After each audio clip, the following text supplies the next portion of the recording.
Good morning students. ഇന്ന് നമ്മൾ cover ചെയ്യാൻ പോകുന്ന ടോപ്പിക് എന്ന് പറയുന്നത് ഇന്ത്യൻ ജുഡീഷ്യറിയാണ്. നമ്മളെ പ്രീവിയസ് ക്ലാസ്സിൽ നമ്മൾ കവർ ചെയ്തിരുന്നത് സോഴ്സസ് ഓഫ് ലോ എന്ന് പറഞ്ഞൊരു കോൺസെപ്റ്റ് ആയിരുന്നു. സോഴ്സസ് ഓഫ് ലോ കഴിഞ്ഞ് നമ്മൾ അടുത്തത് ഏറ്റവും ഒരു നർമ്മപ്രധാനമായ ഒരു ടോപ്പിക്കാണ് ഇന്ത്യൻ ജുഡീഷ്യറി. നിങ്ങളുടെ CUET എക്സാമിനാണെങ്കിൽ പോലും ഏറ്റവും കൂടുതൽ ചോദ്യങ്ങൾ പ്രതീക്ഷിക്കാവുന്ന ഒരു ഏരിയ തന്നെയാണ് ഇന്ത്യൻ ജുഡീഷ്യറി. ഇത് വളരെ തറവായിട്ട് തന്നെ നിങ്ങൾ പഠിക്കണം. കാരണം ഇത് നിങ്ങൾ വളരെ നല്ല ബേസ് ഉണ്ടെങ്കിൽ നിങ്ങൾക്ക് അത് LLBയിൽ പോലും നല്ലൊരു ഗ്രിപ്പ് ഹോൾഡ് ചെയ്യാൻ വളരെയധികം സഹായിക്കുന്ന ഒരു ടോപ്പിക്കാണ് ഇന്ത്യൻ ജുഡീഷ്യറി. നമുക്കെല്ലാവർക്കും അറിയാം ഇന്ത്യൻ ജുഡീഷ്യറി, ആ വാക്കിൽ തന്നെ ഉണ്ട് ജുഡീഷ്യറി. എന്താണ് ജുഡീഷ്യറി എന്നുള്ള വാക്കിൻ്റെ അർത്ഥം?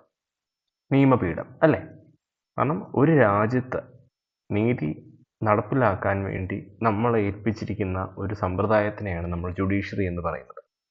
നമ്മൾ നിയമം ഉണ്ടാക്കാൻ വേണ്ടി ലെജിസ്ലേറ്റീവിനെയാണ് ചുമതലപ്പെടുത്തിയെങ്കിൽ എക്സിക്യൂട്ടീവ് അത് ഇംപ്ലിമെൻ്റ് ചെയ്യുന്നു. പക്ഷേ ഒരു മനുഷ്യൻ്റെ വ്യക്തിപരമായോ അല്ലെങ്കിൽ കോമൺ ആയിട്ടുള്ളൊരു സൊസൈറ്റിയുടെ റൈറ്റോ അല്ലെങ്കിൽ ഒരു നീതി നിഷേധിക്കുമ്പോൾ അവിടെ അവർക്ക് വേണ്ടി സംസാരിക്കാൻ തക്ക രീതിയിൽ പാകത്തിലാണ് നമ്മുടെ ജുഡീഷ്യറി നിലകൊള്ളുന്നത്. അപ്പോൾ ജുഡീഷ്യറി എന്ന് പറഞ്ഞാൽ ഒറ്റ വാക്കിൽ നമ്മൾ പറയുകയാണെങ്കിൽ it's a custodian of our constitution എന്ന് വേണമെങ്കിൽ പറയാം അല്ലേ? നമുക്ക് തന്നിരിക്കുന്ന അവകാശങ്ങളും നമുക്ക് തന്നിരിക്കുന്ന ഭരണഘടനയുടെ റൈറ്റുകളും അവകാശങ്ങളും സ്വാതന്ത്ര്യങ്ങളും ഇതിനെയെല്ലാം ആരും വയലേറ്റ് ചെയ്യാതിരിക്കാനും ഇതിനെയെല്ലാം സേഫ് ഗാർഡ് ചെയ്യാൻ വേണ്ടി കോൺസ്റ്റിറ്റ്യൂഷൻ തന്നെ നമുക്ക് ഗ്യാരണ്ടി ചെയ്തിരിക്കുന്ന ഒരു ഫീച്ചറാണ് judiciary, a federal judicial system അല്ലേ? സോ ഇന്ന് നമ്മൾ ഇന്ത്യൻ ജുഡീഷ്യറിയെ പറ്റിയായിരിക്കും പഠിക്കുന്നത്. ഇന്ന് നമ്മൾ ഇന്ത്യൻ ജുഡീഷ്യറിക്കകത്ത് കവർ ചെയ്യുന്ന ടോപ്പിക്സ് എന്ന് വെച്ചാൽ ആദ്യം എന്താണൊരു ബ്രീഫ് ഐഡിയ പറയും ജുഡീഷ്യറിയെ പറ്റി, അതിനുശേഷം ഇന്ത്യൻ ജുഡീഷ്യറിയുടെ റിവല്യൂഷൻ, പിന്നെ ഫംഗ്ഷനെ പറ്റി നമ്മൾ സംസാരിക്കും. അതേപോലെ തന്നെ സുപ്രീം കോടതിയെ പറ്റി ആയിരിക്കും ഇന്നത്തെ ക്ലാസ്സിൽ പറയുന്നത്, ഹൈക്കോടതിയെ പറ്റി അടുത്ത ക്ലാസ്സിലായിരിക്കും, പവേഴ്സ്, പിന്നെ ക്വാളിഫിക്കേഷൻ, എന്തൊക്കെയായിരിക്കും ഇവരുടെ ക്വാളിഫിക്കേഷൻ, ഇവരെ ആരാണ് അപ്പോയിൻറ്റ് ചെയ്യുന്നത്, ഇവരെ റിമൂവ് ചെയ്യുന്നത്, ഏത് സാഹചര്യങ്ങളിലാണ് ഇതിനെ റിമൂവ് ചെയ്യുന്നത്, സുപ്രീം കോടതിക്കുള്ള പവേഴ്സ് എന്ന് പറയുന്ന കാര്യങ്ങളൊക്കെ ആയിരിക്കും നമ്മൾ ഡിസ്കസ് ചെയ്യാൻ പോകുന്നത്.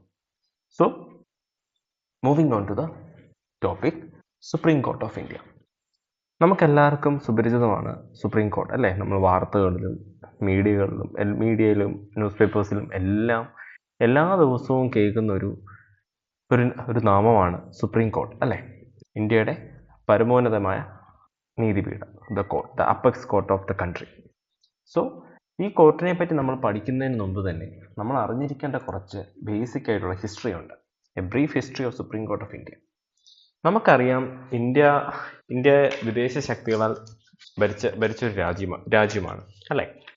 ഇവിടെ പോർച്ചുഗീസുകാർ വന്നിട്ടുണ്ട്, ഡച്ചുകാർ വന്നിട്ടുണ്ട്, ഏറ്റവും അവസാനം ബ്രിട്ടീഷുകാരായിരുന്നു ഏറ്റവും കൂടുതൽ ദൈർഘ്യം 200 വർഷത്തോളം ഇന്ത്യ ഭരിച്ചത്. അപ്പം ബ്രിട്ടീഷുകാർ ഈസ്റ്റ് ഇന്ത്യ കമ്പനി എന്നുള്ള കമ്പനിയോട് എസ്റ്റാബ്ലിഷ് ചെയ്ത കഥകളും നിങ്ങൾ ചെറിയ ക്ലാസ്സുകളിലൊക്കെ ഹിസ്റ്ററി പഠിച്ചിട്ടുണ്ട്. നമുക്കറിയാം ഈസ്റ്റ് ഇന്ത്യ കമ്പനി ഇന്ത്യയിൽ വരികയും കുറച്ച് നാൾ കഴിയുമ്പോഴത്തേക്കും അവർ ഈസ്റ്റ് ഇന്ത്യ കമ്പനി തന്നെ ബ്രിട്ടീഷ് ഗവൺമെൻറ് പാർലമെൻറ്റിനെ വിപരീതമായി സഞ്ചരിക്കുന്ന രീതിയിലോട്ട് മാറുകയുണ്ടായിട്ടുണ്ട്. അപ്പോൾ ബ്രിട്ടീഷ് പാർലമെൻറ്റിനറിയാം ഈസ്റ്റ് ഇന്ത്യ കമ്പനിയിൽ നിന്ന് കിട്ടുന്ന ഒരു റവന്യൂ ആണ് അവിടുത്തെ രാജാവിനും ടെക്നിക്കും അവിടുത്തെ രാജ്യം ഓടുന്നതിന് വലിയൊരു പങ്ക് വഹിച്ചിരുന്നത് അല്ലേ? അപ്പോൾ ഈസ്റ്റ് ഇന്ത്യ കമ്പനി ഒരു കറപ്ഷനിലോട്ടൊക്കെ പോകുന്നു എന്ന് കണ്ടു കഴിഞ്ഞപ്പോൾ ബ്രിട്ടീഷ് ഗവൺമെൻറ് 1773 ഒരു റെഗുലേറ്റിംഗ് ആക്ട് പാസ്സാക്കി. ആ ആക്ട് പ്രകാരം ബ്രിട്ടൻ എന്ത് ചെയ്തെന്ന് വെച്ചാൽ ഈസ്റ്റ് ഇന്ത്യ കമ്പനിയുടെ ഇവിടെ നടക്കുന്ന കൊള്ളില്ലായ്മയും ഒരു പ്രോപ്പർ അതോറിറ്റേറ്റീവ് അല്ലാത്ത ആക്ഷനെ എല്ലാം ഒന്ന് റെഗുലേറ്റ് ചെയ്യുന്ന രീതിയിലാണ് ഈ ആക്ട് പാസ്സാക്കിയത്. To manage the East India Company rule in India. ഇതിനു വേണ്ടിയായിരുന്നു ഈ ഒരു ആക്ട് അന്ന് നിലവിൽ വന്നത്. ബേസിക്കലി നമ്മൾ ആ ആക്ടിൻ്റെ ചരിത്രം ഒരു ചരിത്രം പറയുന്ന ഇതാണ്, ആ കമ്പനിയുടെ റെഗുലേഷനെ ഒന്ന് മാനേജ് ചെയ്യാൻ വേണ്ടി, പ്രോപ്പർ ആക്കാൻ വേണ്ടി. ഓൺ ദ അതർ സൈഡ് നമ്മൾ നോക്കുവാണെങ്കിൽ ഇന്ത്യയിൽ അവർ ഇന്ത്യയിൽ അവർ വന്നെങ്കിൽ പോലും ഈ ഒരു ആക്റ്റാണ് സത്യം പറഞ്ഞാൽ ആദ്യത്തെ ഒരു സ്റ്റെപ്പ് എന്ന് വേണമെങ്കിൽ പറയാം. നമുക്കൊരു പാർലമെൻ്ററി കൺട്രോൾ ഇന്ത്യയിലോട്ട് ഇമ്പോസ് ചെയ്യുന്നത് ബ്രിട്ടനിൽ നിന്ന്, പിന്നെ ഒരു സെൻട്രലൈസ്ഡ് അഡ്മിനിസ്ട്രേഷൻ ഇന്ത്യയിൽ വേണമെന്ന് ആവശ്യപ്പെടുന്ന ഒരു ആക്ട് ആയിരുന്നു ഈ റെഗുലേറ്റിംഗ് ആക്ട് ഓഫ് 1773. സോ ആ ആക്ടിനകത്താണ് ഇനിയാണ് നമ്മൾ വളരെ ഇൻട്രസ്റ്റിംഗ് ആയിട്ട് പഠിക്കുന്നത്. ഈ ആക്ടിനകത്താണ് പറയപ്പെട്ടിരുന്നത് there has to be a Supreme Court of India എന്നല്ല പറഞ്ഞിരുന്നത്. ഈസ്റ്റ് ഇന്ത്യ കമ്പനി എവിടെയാണ് എസ്റ്റാബ്ലിഷ് ചെയ്തിരുന്നത്? Calcutta. So there has to be a Supreme Court of Calcutta.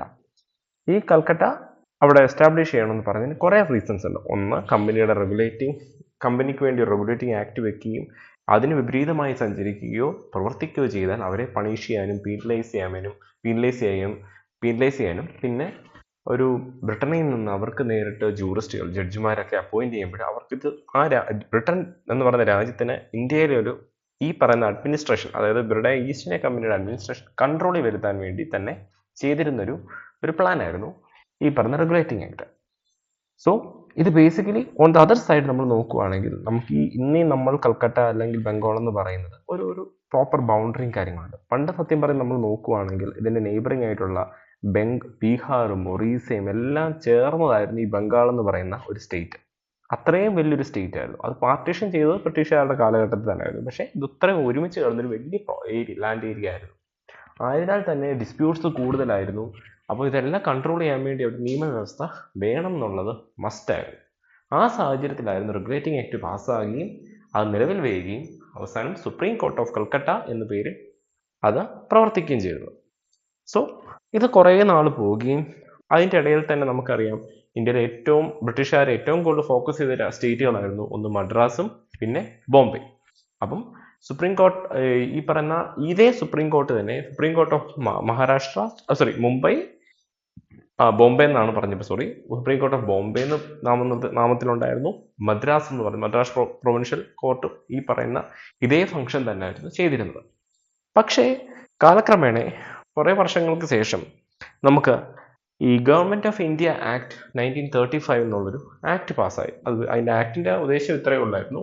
നമുക്കറിയാം, നമ്മൾ ഇന്ത്യ സ്വാതന്ത്ര്യത്തിലോട്ട് അടുക്കാൻ തുടങ്ങുന്നതിൻ്റെ ലക്ഷണത്തിൻ്റെ ഭാഗമായിട്ട് ഇന്ത്യയിലെ അന്നത്തെ ഫ്രീഡം ഫൈറ്റേഴ്സ് എല്ലാം കൂടെ ഡിമാൻഡ് ചെയ്തു, ഞങ്ങൾ ഈ പറയുന്ന ഗവൺമെൻറ്റിനെ നിങ്ങളുടെ ഈ ബ്രിട്ടീഷ് ഗവൺമെൻറ്റിനെ സപ്പോർട്ട് ചെയ്യുകയോ അതിനെ അംഗീകരിക്കുകയും ചെയ്യണമെങ്കിൽ ഞങ്ങൾക്ക് ഞങ്ങളുടെ റെപ്രസെൻറ്റേഷൻ ഈ നിങ്ങൾ ഇന്ത്യയിൽ കോൺസ്റ്റിറ്റ്യൂട്ട് ചെയ്തിരിക്കുന്ന കൗൺസിൽസിലും പാർലമെന്റിലും എല്ലാം ഞങ്ങൾക്ക് ഞങ്ങളുടെ ഒരു അതോറിറ്റേറ്റീവ് റൈറ്റ് വേണം. അതിൻ്റെ ഭാഗമായിട്ട് ഇന്ത്യൻസിനെ കൺസിഡർ ചെയ്ത് ഇന്ത്യൻസിൻ്റെ ഡിമാൻഡുകൾ കേട്ട് ഇന്ത്യക്ക് വേണ്ടി ഇറക്കിയ ഒരു ആക്ട് ആയിരുന്നു 1935 act, the government of India act. Basically നമ്മുടെ ഭരണഘടന ഇത് ഏറ്റവും കൂടുതൽ ഇൻഫ്ലുവൻസ് ആയിരിക്കുന്നത് ഈ ഒരു ആക്ട് പ്രകാരമാണെന്നാണ് ഹിസ്റ്റോറിയൻസ് പറയുന്നത്. കാരണം ഈ ആക്ടിൽ നിന്നാണ് ഏറെക്കുറെ കാര്യങ്ങൾ കടമെടുത്തിരിക്കുന്നത്. അപ്പം 1935 ഗവൺമെൻറ് ഓഫ് ഇന്ത്യ ആക്ട് പ്രകാരമാണ് നമ്മൾ ഈ പറഞ്ഞ supreme Court of Calcutta, Madras, Bombay എന്നൊക്കെ പറയുന്നതെല്ലാം ഒന്ന് മാറ്റിയിട്ട് ഒരു ഫെഡറൽ കോർട്ട്, ഒരൊറ്റ സിംഗിൾ കോർട്ട് എന്നുള്ള രീതിയിൽ ഫെഡറൽ കോർട്ട് ഓഫ് ഇന്ത്യ എന്ന് പറഞ്ഞ് എസ്റ്റാബ്ലിഷ് ചെയ്യണമെന്ന് ആക്ടിനകത്ത് പറയപ്പെടുത്തുക.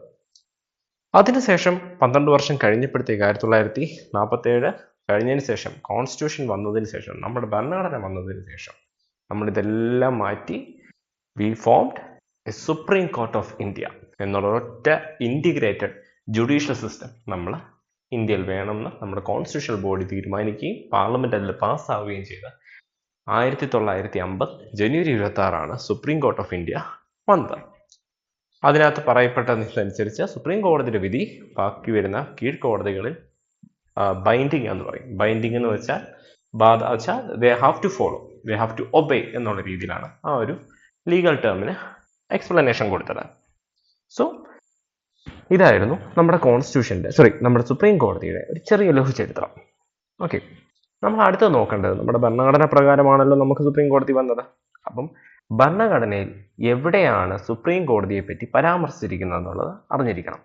ഏറ്റവും കൂടുതൽ ചോദ്യങ്ങളൊക്കെ ഈ ഒരു ആക്ടിനെ ബേസ് ചെയ്ത് കോൺസ്റ്റിറ്റ്യൂഷൻ ഏത് പ്രൊവിഷൻ ആണെന്നൊക്കെ ചോദിച്ചൊക്കെ ആയിരിക്കും പലപ്പോഴും CUT-ക്കകത്തൊക്കെ എക്സാം കണ്ടിട്ടുള്ളത്.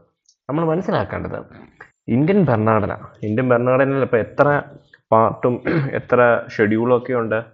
നമ്മുടെ ഭരണഘടനയിൽ നിലവിൽ 12 ഷെഡ്യൂളും 25 പാർട്സും 448 ആർട്ടിക്കിൾസിന് മുകളിലോട്ട് വന്നിട്ടുണ്ട്. പലതും ഓൺഗോയിങ് ആണ്, നമ്മുടെ ഭരണഘടന എഴുതി ചേർക്കപ്പെടുന്നതേ ഉള്ളൂ. പക്ഷേ കോൺസ്റ്റിറ്റ്യൂഷനകത്ത് സുപ്രീം കോടതിയെ പറ്റി പരാമർശിച്ചിരിക്കുന്നത് പാർട്ട് 5 ചാപ്റ്റർ 6 ജുഡീഷ്യറിയെ പറ്റി പറഞ്ഞിരിക്കുന്നത്. അതിനകത്ത് ഏറെക്കുറെ to be precise very clearly mention ചെയ്തിരിക്കുന്നത് ആർട്ടിക്കിൾ 124 ക്ലോസ് 1. അതിനകത്ത് പറയപ്പെട്ടിരിക്കുന്നത് ഇങ്ങനെയായിരുന്നു: There shall be a Supreme Court of India constituting a Chief Justice of India, and until Parliament by law prescribes a large number of not more than 7 other judges. അപ്പം 124 article 124 വളരെ വ്യക്തമായി പറയുന്നുണ്ട് നമുക്കൊരു supreme കോടതി വേണമെന്നും ഒരു chief justice വേണമെന്നും പറയപ്പെടുന്നുണ്ട്. തുടക്കകാലത്ത് നമ്മൾക്ക് കോൺസ്റ്റിറ്റ്യൂഷൻ നിർണയിച്ച പ്രകാരം 8 ജഡ്ജിമാരെ ഉള്ളായിരുന്നു. ചീഫ് ജസ്റ്റിസും ബാക്കി 7 പേരും, മൊത്തം കൂടെ 8 പേരായിരുന്നു ഉണ്ടായിരുന്നത്. ഇതായിരുന്നു കോൺസ്റ്റിറ്റ്യൂഷണൽ പ്രൊവിഷൻ നമ്മുടെ ജുഡീഷ്യറിയെ പറ്റി, സുപ്രീം കോടതിയെ പറ്റി പറയുന്നത്.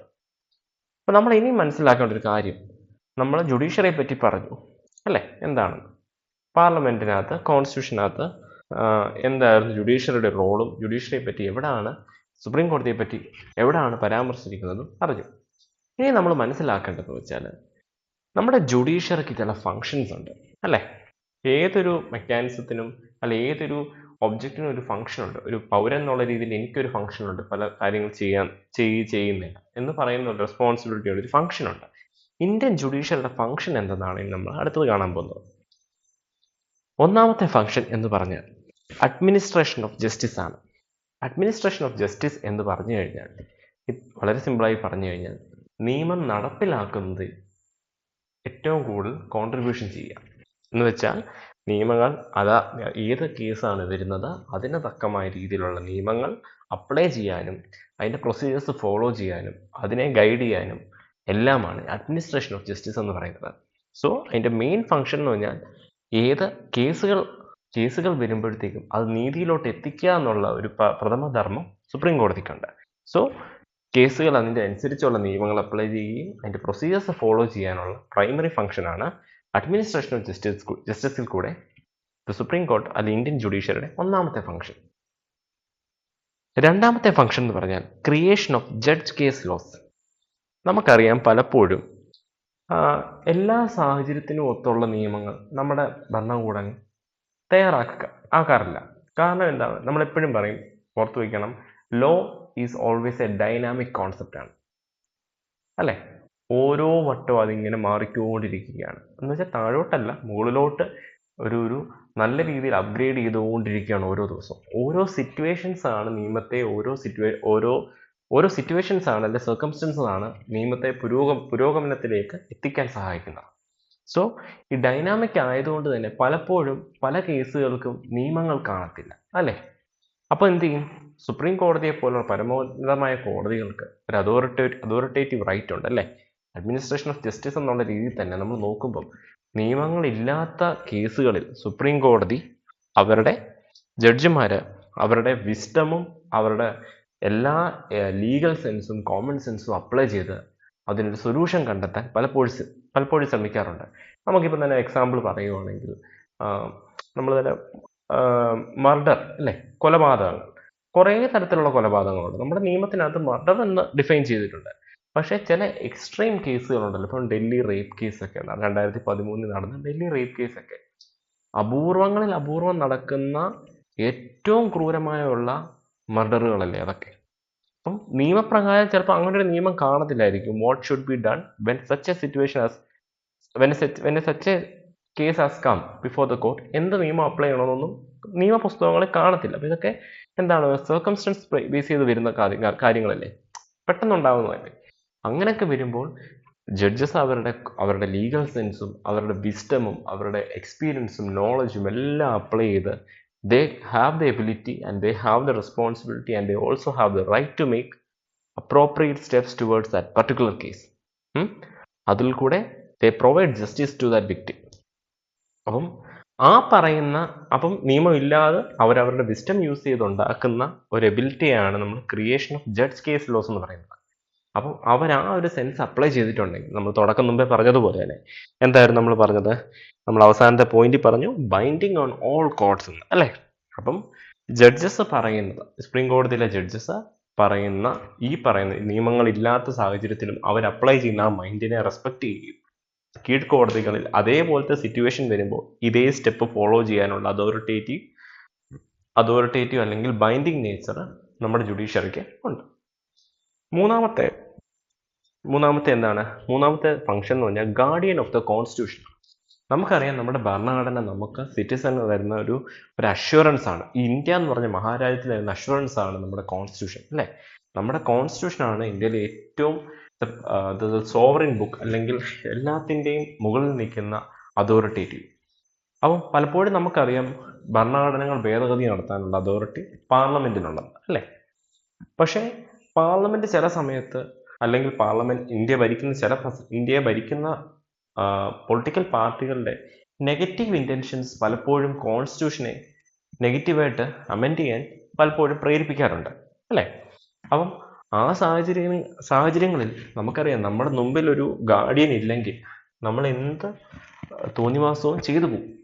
അപ്പം നമ്മൾ മനസ്സിലാക്കേണ്ടത് കോൺസ്റ്റിറ്റ്യൂഷനെ പോലും സേഫ് ഗാർഡ് ചെയ്യാൻ, അല്ലെങ്കിൽ സപ്പോർട്ട് ചെയ്യാൻ, അല്ലെങ്കിൽ ഗാർഡിയനായിട്ട് നിൽക്കുന്നത് ആരാണ്? ജുഡീഷ്യറിയാണ്. കാരണം പാർലമെന്റിൽ ഒരു നിയമം പാസ്സായി എന്ന് പറഞ്ഞാൽ പോലും അത് അൺകോൺസ്റ്റിറ്റ്യൂഷണൽ, അല്ലെങ്കിൽ നിയമവിരുദ്ധവും ഭരണഘടനാ വിരുദ്ധവും എന്നുള്ള രീതിയിൽ അതിനെ വോയിഡ് ആൻഡ് നൾ, അതായത് അസാധുവാക്കാനുള്ള അതോറിറ്റേറ്റീവ് പവർ നമ്മുടെ ജുഡീഷ്യറിക്കുണ്ട്, സുപ്രീം കോടതിക്കുണ്ട്. ആയതിനാൽ നമ്മൾ സുപ്രീം കോടതിയിൽ ഒരു ഫംഗ്ഷനായിട്ട് ഗാർഡിയൻ ഓഫ് ദ കോൺസ്റ്റിറ്റ്യൂഷൻ എന്ന് പറയപ്പെടും. നാലാമത് നമ്മൾ പറയുകയാണെങ്കിൽ protector of fundamental rights.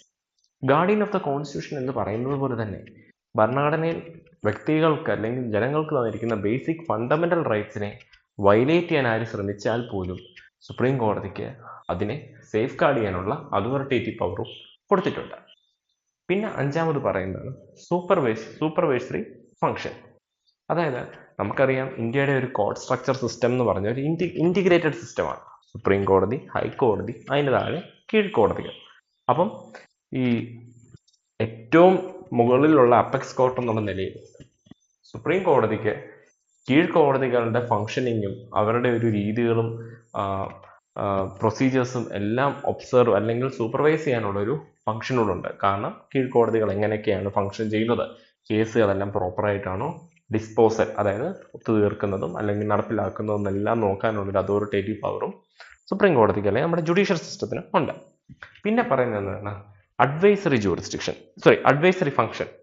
Advisory function എന്ന് പറഞ്ഞാൽ അഡ്വൈസ് കൊടുക്കാനുള്ള ഒരു ഫംഗ്ഷനും കൂടെ ജുഡീഷ്യറിക്കുണ്ട്. ആർക്ക് അഡ്വൈസ് കൊടുക്കാൻ? നമ്മൾ മുമ്പിലോട്ട് പോകുമ്പോൾ ക്ലാസ്സിൽ പറയുന്നുണ്ട്, അതിന്റെ ഫംഗ്ഷനെ പറ്റി എടുത്തു പറയുന്നുണ്ട്.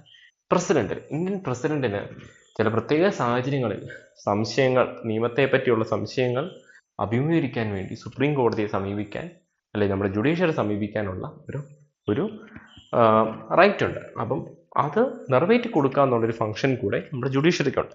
അതിന് നമ്മൾ പറയുന്നതാണ് അഡ്വൈസറി ഫംഗ്ഷൻ. പിന്നെ പറയുന്നതാണ് special role in federation.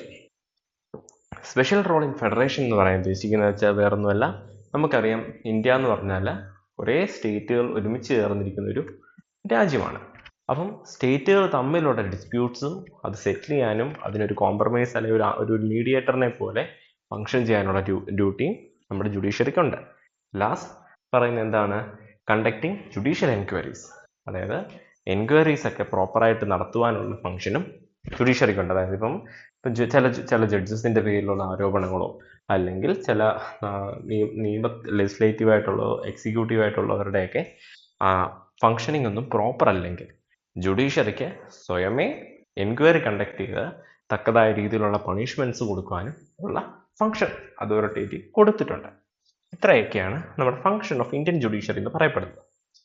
So ഇനി നമ്മൾ പഠിക്കാൻ പോകുന്നത് ഇന്ത്യയുടെ ജുഡീഷ്യറിയുടെ ഒരു സ്ട്രക്ചറിനെ പറ്റിയാണ് നമ്മളിനി നോക്കാൻ പോകുന്നത്.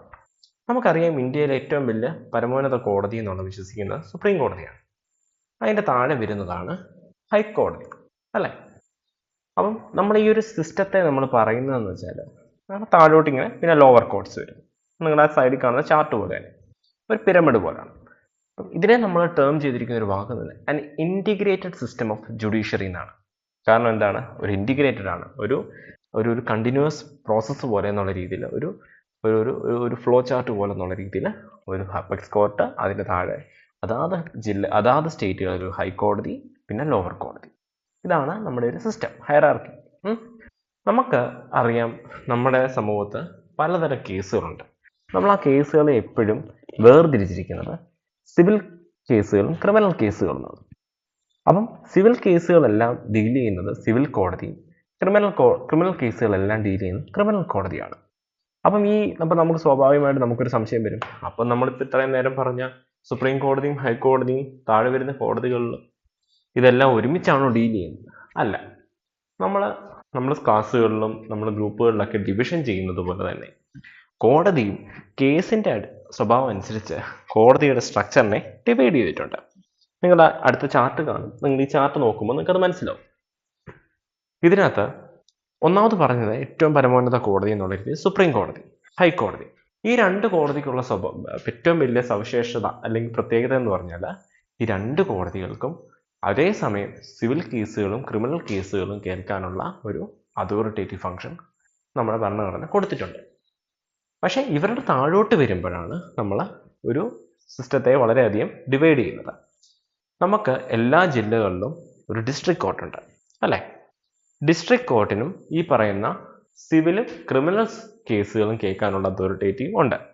ഇപ്പം ഡിസ്ട്രിക്ട് കോർട്ട് തന്നെ സിവിൽ കേസുകളാണ് കേൾക്കുന്നതെങ്കിൽ ആ ഡിസ്ട്രിക്ട് നമ്മൾ ശ്രദ്ധിക്കുക. നിങ്ങൾ ഇനിയും കോടതികളിലൊക്കെ പോകുമ്പോൾ ശ്രദ്ധിക്കേണ്ട ഒരു കാര്യം, ഡിസ്ട്രിക്ട് കോർട്ടിന് രണ്ട് പേരാണ് ഇപ്പോഴും നമ്മൾ പറയുന്നത്. ഒരു ഡിസ്ട്രിക്ട് കോർട്ട് നമ്മൾ ജനറലായിട്ട് പറയുമെങ്കിൽ നമ്മൾ രണ്ട് നാമത്തിലാണ് ഡിസ്ട്രിക്ട് കോർട്ടിനെ അറിയപ്പെടുന്നത്. ഒന്ന് പറഞ്ഞ ഡിസ്ട്രിക്ട് ജഡ്ജ് കോർട്ടും ഒന്ന് ഡിസ്ട്രിക്ട് സെഷൻ കോർട്ടും.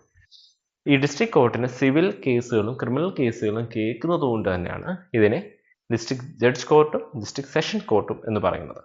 രണ്ടും ഒറ്റ അർത്ഥം തന്നെയാണ്, ജില്ലാ കോടതി എന്ന് തന്നെയാണ് അറിയപ്പെടുന്നത്. പക്ഷേ രണ്ട് സ്വഭാവം ഉണ്ടായതുകൊണ്ട് തന്നെ സിവിൽ കേസുകളാണ് കേൾക്കുന്നതെങ്കിൽ ആ സമയത്ത് ഇതിനെ ഡിസ്ട്രിക്ട് ജഡ്ജ് കോർട്ട് എന്നും, ക്രിമിനൽ കേസുകളുടെ മാറ്ററാണ് വരുന്നതെങ്കിൽ ഡിസ്ട്രിക്ട് സെഷൻസ് കോർട്ട് എന്നുള്ള രീതിയിലാണ് അറിയപ്പെടുന്നത്. അതിന് താഴോട്ട് വരുന്നതാണ് സബോർഡിനേറ്റ് കോർട്ട്, സബ് കോടതികൾ നമ്മൾ പറയുന്നത്. അതിൻ്റെ താഴെ വരുന്നതാണ് മുൻസിഫ് കോടതി. ക്രിമിനൽ സൈഡിലോട്ട് വരുമ്പോൾ എന്താണ്, ജില്ലാ കോടതിയിലെ സെഷൻസ് കോർട്ട് കഴിഞ്ഞാൽ പിന്നെ വരുന്നതാണ് ചീഫ് ജുഡീഷ്യൽ മജിസ്ട്രേറ്റ്, CJM എന്ന് പറയും. അതിന് താഴെ വരുന്നതാണ് ജുഡീഷ്യൽ മജിസ്ട്രേറ്റ് കോടതി. നമ്മൾ പറയാറില്ലേ judicial magistrate first class, second class, അതെല്ലാം ഇതിനകത്ത് വരുന്നതാണ്. അത് ഓരോ ജില്ലകളുടെയും ഓരോ സ്റ്റേറ്റിൻ്റെ നമ്മൾ താലൂക്കിൻ്റെയൊക്കെ ജനസംഖ്യ അനുസരിച്ചാണ് ഈ കോടതികളുടെ എണ്ണം വരുന്നത്. ഇതാണ് ഇന്ത്യയിലെ ഒരു മൊത്തത്തിലുള്ള ഒരു കോർട്ട് ഹയറാർക്കി. ഏറ്റവും ടോപ്പിൽ വരുന്ന സുപ്രീം കോടതി, ഹൈക്കോടതി. പക്ഷേ നമ്മൾ സുപ്രീം കോടതിയിലും ഹൈക്കോടതിക്കും നമ്മൾ വേറെ പേരൊന്നുമില്ല.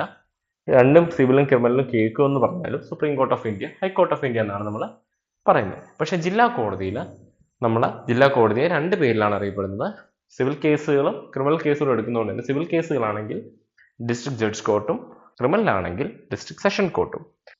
ജില്ലാ കോടതികളുടെ താഴെ വരുന്നതാണ് സിവിൽ കേസിന്റെ മാറ്റർ നോക്കുമ്പോൾ സബോർഡിനേറ്റ് കോടതി, സബ് കോടതി, പിന്നെ മുൻസിഫ് കോടതി, പിന്നെ ഏറ്റവും താഴെ small court or Lok Adalat എന്നൊക്കെ പറഞ്ഞ് മുൻസിഫിൻ്റെയും താഴെ വരുന്ന കോടതികളാണ്. അതായത് ചെറിയ മാറ്റേഴ്സൊക്കെ നമ്മൾ കേൾക്കാറില്ലേ, ഈ അദാലത്ത് വഴിയൊക്കെ തീർക്കാനുള്ള അതോറിറ്റേറ്റീവ് പവറും കൊടുത്തിട്ടുണ്ട്, മുൻസിഫിൻ്റെ താഴെ വരും.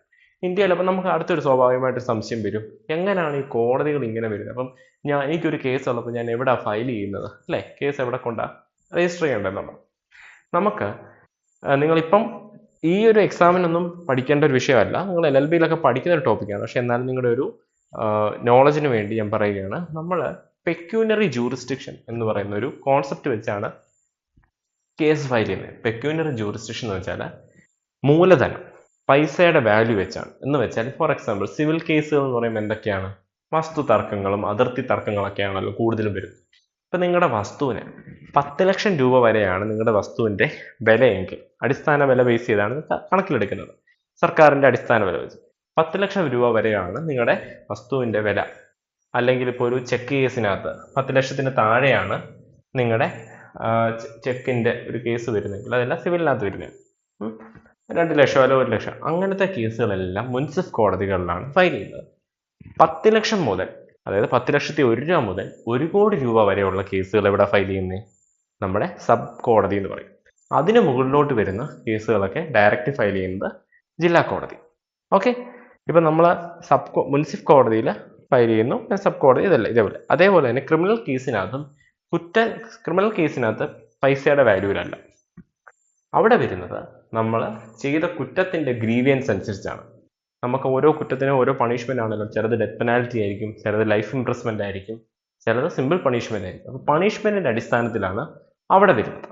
ഓക്കെ, ഇതാണ് ഈ കോടതികളുടെ ഒരു സ്ട്രക്ചർ. ഇത് മനസ്സിലായെന്ന് വിശ്വസിക്കുന്നു. അടുത്തത് നമ്മൾ നോക്കുവാണെങ്കിൽ നമ്മുടെ സുപ്രീം കോടതിയെ പറ്റിയാണ് നമ്മളിന്ന് കൂടുതൽ പഠിക്കുന്നത്. ഓക്കെ, അപ്പം സുപ്രീം കോടതിയുടെ ഒരു ഓർഗനൈസേഷൻ സ്ട്രക്ചറിനെ പറ്റിയാണ് അടുത്ത് നമ്മൾ നോക്കുന്നത്. നിലവിൽ ഇന്ത്യൻ സുപ്രീം കോടതിയിൽ 34 ജഡ്ജസ് ഉണ്ട്. ഓക്കെ, നമ്മൾ തുടക്കത്തിൽ പറഞ്ഞ എത്രയാണ്, നമ്മുടെ ഈ രാജ്യം സ്വാതന്ത്ര്യം കിട്ടിയ സമയത്ത് വെറും 8 പേരിൽ നിന്ന് തുടങ്ങിയതാണ്. നമ്മളിന്ന് 34 ജഡ്ജസ് ഉണ്ട്. 34 ജഡ്ജസ് വരാൻ കാരണം എന്താണ്? നമ്മുടെ ലോകത്തിലെ ഏറ്റവും ജനസംഖ്യ കൂടിയ രാജ്യമാണ്. 34 ജഡ്ജസ് തന്നെ കുറവാണെന്നാണ് ഇന്നും എമിനൻ്റ് ആയിട്ടുള്ള ജൂറിസ്റ്റുകൾ തർക്കിക്കുന്നത്. കാരണം ഇത്രയും വലിയൊരു രാജ്യത്ത് ഇത്രയും കേസുകൾ പെൻഡിങ് ആവുന്നൊരു കാര്യം എന്താണ്? സഫീഷ്യൻറ്റ് നമ്പർ ഓഫ് ജഡ്ജസ് ഇല്ലാതെ പോകുന്നതുകൊണ്ടാണ്. അപ്പം നമ്മുടെ ജഡ്ജസ് നിലവിലുള്ളത് ഇന്ത്യയിൽ 34 ജഡ്ജസ് ആണ്. 1 chief justice and 33 other judges. ഇത്രയാണ് നമ്മുടെ സുപ്രീം കോടതിയിലെ ജഡ്ജിമാർ. നമുക്ക് സുപ്രീം കോടതിയിലെ ജഡ്ജിമാരുടെ ഈ എണ്ണം കൂട്ടുന്നതിനായിട്ട് പാർലമെന്റ് ഒരു ബില്ല് പാസ്സാക്കിയിട്ടുണ്ട്, supreme court number of judges bill 2019. അതിന്റെ അടിസ്ഥാനത്തിലാണ് 31 നിന്ന് ഇപ്പം 34 ജഡ്ജസിലോട്ട് വന്നിരിക്കുന്നത്. ഓക്കെ, അപ്പം പാർലമെന്റ് ആണ് ഇത് ഓതറൈസ് ചെയ്യുന്നത്, റെഗുലേറ്റ് ചെയ്യുന്നത് ഈ ബില്ലിന്റെ എല്ലാം. ഓക്കെ, സുപ്രീം കോടതിയുടെ ആവശ്യം കാര്യങ്ങളെല്ലാം സുപ്രീം കോടതി റിപ്പോർട്ട് പ്രകാരം പാർലമെന്റിൽ വരികയും അത് പരിഗണിക്കണമെന്ന് പാർലമെന്റിൽ പാസ്സായതിനു ശേഷമാണ് ഇതെല്ലാം നിയമങ്ങൾ എണ്ണം കൂട്ടുകയോ കുറയ്ക്കുകയോ ഒക്കെ ചെയ്യുന്നത്. ഒരിക്കലും കുറയ്ക്കാറില്ല, കൂട്ടുകയേ ഉള്ളൂ. ഇനി ഇപ്പം നമ്മൾ സുപ്രീം കോടതിയിലെ കുറച്ച് ഫീച്ചേഴ്സ് പഠിക്കണം. നമ്മുടെ കോൺസ്റ്റിറ്റ്യൂഷൻ അത് പറഞ്ഞിരിക്കുന്നത് അനുസരിച്ചാണ് constitution declares Delhi as the seat of supreme court. So കോൺസ്റ്റിറ്റ്യൂഷനാണ് ഭരണഘടന പ്രകാരം പറഞ്ഞിരിക്കുന്നത് ഇതെവിടെ സിറ്റുവേറ്റ് ചെയ്യണം. ഇന്ത്യയിൽ ഡൽഹി ക്യാപിറ്റൽ ആയതുകൊണ്ടല്ല, പക്ഷെ കോൺസ്റ്റിറ്റ്യൂഷനാണ് നിയമിച്ചിരിക്കുന്നത് ഡൽഹിയിലാണിത് situate ചെയ്യേണ്ടതെന്നാണ്. It also authorizes the Chief Justice of India to appoint other places as seat of the Supreme Court. Constitution അതേപോലെ തന്നെ ചീഫ് ജസ്റ്റിസിന് കൊടുത്തിരിക്കുന്ന അതോറിറ്റിയാണ്. ഇപ്പം നിലവിൽ അവിടുന്ന് മാറ്റണമെങ്കിൽ പുള്ളിയുടെ നിർദ്ദേശപ്രകാരം പ്രസിഡന്റിന്റെ അപ്രൂവലൂടെ നമുക്കത് മാറ്റാൻ പറ്റും. നാളെ ഇപ്പോൾ ഡൽഹിയിലല്ല UP-യിലോട്ട് മാറ്റണമെങ്കിൽ പോലും അങ്ങനെ സാധിക്കും. അതാണ് അതിൽ പറഞ്ഞിരിക്കുന്നത്. പിന്നെ ഈ പറയുന്ന പ്രൊവിഷൻസ് എല്ലാം ഒരു ഓപ്ഷണലാണ്, കമ്പൽസറി ഒന്നുമല്ല, അങ്ങനെ നിർബന്ധം ഒന്നുമില്ല. നമുക്ക് നിലവിൽ ഒരു കോടതി ഉണ്ടെങ്കിൽ അവിടെ തന്നെ തുടരാം. പക്ഷേ സാഹചര്യത്തിന്റെ സമ്മർദ്ദം മൂലം ചില സാഹചര്യങ്ങളിലൊക്കെ ഇവർ വേണമെങ്കിൽ ഇത് യൂസ് ചെയ്യാം. പക്ഷെ ഇന്നുവരെ അങ്ങനെയൊന്നും യൂസ് ചെയ്തിട്ടില്ല. ഇത്രയൊക്കെയാണ് നമ്മുടെ ഇതിനെപ്പറ്റി ബേസിക് ആയിട്ടൊരു സുപ്രീം കോടതിയുടെ സീറ്റിനെ പറ്റി പറയുന്നത്, ഒരു ഓർഗനൈസേഷൻ സ്ട്രക്ചറിനെ പറ്റി പറയുന്നത്. ഓക്കെ, അടുത്തത് ജഡ്ജസിന്റെ അപ്പോയിന്റ്മെന്റിനെ പറ്റി. ഏറ്റവും ഇമ്പോർട്ടൻ്റ് ആയിട്ട് വളരെ ഡിബേറ്റബിൾ ആയിട്ട് ഇന്നും ചർച്ചകളിലുള്ള ഒരു വിഷയമാണ് അപ്പോയിന്റ്മെന്റ് ഓഫ് ജഡ്ജസ്, അല്ലേ? നമുക്ക് ഇന്ത്യയിൽ ഒരു കൊളീജിയം എന്ന് പറഞ്ഞൊരു സിസ്റ്റമാണ് ജഡ്ജസിനെ അപ്പോയിന്റ് ചെയ്തത്. അപ്പോൾ എന്താണ് കൊളീജിയം എന്നുള്ളത് നമ്മൾ മനസ്സിലാക്കണം. കൊളീജിയം എന്ന് പറഞ്ഞാൽ വേറൊന്നുമല്ല, ഒരു ഒരു ഒരു ബോഡിയാണ്. നമ്മൾ പറഞ്ഞില്ല, ഒരു കുറച്ച് പേര് ചേർന്നിരിക്കുന്ന ഒരു ബോഡിയാണ് കൊളീജിയം എന്ന് പറഞ്ഞാൽ. ചീഫ് ജസ്റ്റിസും 4 അതർ സീനിയർ മോസ്റ്റ് ജഡ്ജസും കൂടെ ചേർന്നിരിക്കുന്ന ഒരു കുഞ്ഞു ബോഡിയാണ്. ഒരു ഇന്റർവ്യൂ ബോർഡ് എന്ന് പറയുന്ന പോലെ ഒരു കുഞ്ഞു ബോർഡാണ്. ഈ ബോർഡാണ് ജഡ്ജിമാരെ അപ്പോയിന്റ് ചെയ്യുന്നത്, അല്ലെ സെലക്ട് ചെയ്യുന്നതും അവരെ അപ്പോയിന്റ് ചെയ്യുന്നതും. ജഡ്ജിമാരെന്ന് വെച്ചാൽ സുപ്രീം കോടതിയിൽ. ഇതേ കൊളീജിയം തന്നെ എല്ലാ ഹൈക്കോടതികളിലും ഉണ്ട്. അപ്പൊ ഹൈക്കോടതിയിലെ ജഡ്ജിമാരെ ആരാണ് അപ്പോയിന്റ് ചെയ്യുന്നത്? ചീഫ് ജസ്റ്റിസ് ഓഫ് ഇന്ത്യ കാണും. അതേപോലെ തന്നെ അതാത് ഹൈക്കോടതികളിലെ സീനിയർ മോസ്റ്റ് 4 ജഡ്ജിമാർ കാണും. ഓക്കെ, അപ്പൊ ഇവർ ഈ നാമം അവസാനം സെലക്ട് ചെയ്തതിനു ശേഷം നാമം ചീഫ് ജസ്റ്റിസിന് കൊടുക്കുകയും അദ്ദേഹം മുഖേന പ്രസിഡന്റിലോട്ട് എത്തും. ഇതേ പ്രൊസീജിയർ തന്നെയാണ് നമ്മൾ സുപ്രീം കോടതിയിൽ നോക്കുമ്പോൾ. ഈ കൊളീജിയം ഈ പറയുന്ന ഒരാളെ സെലക്ട് ചെയ്തതിനു ശേഷം എന്ത് ചെയ്യും? നമ്മുടെ ചീഫ് ജസ്റ്റിസ് ഓഫ് ഇന്ത്യ ഈ പേര് പ്രസിഡന്റിനെ അറിയിക്കും. പ്രസിഡന്റ് ഒപ്പുവെച്ച് കഴിയുമ്പോഴത്തേക്കുമാണ് അപ്പോയിന്റ് ആവുന്നത്. ഇതാണ് നമ്മുടെ ഒരു കൊളീജിയത്തിന്റെ structure.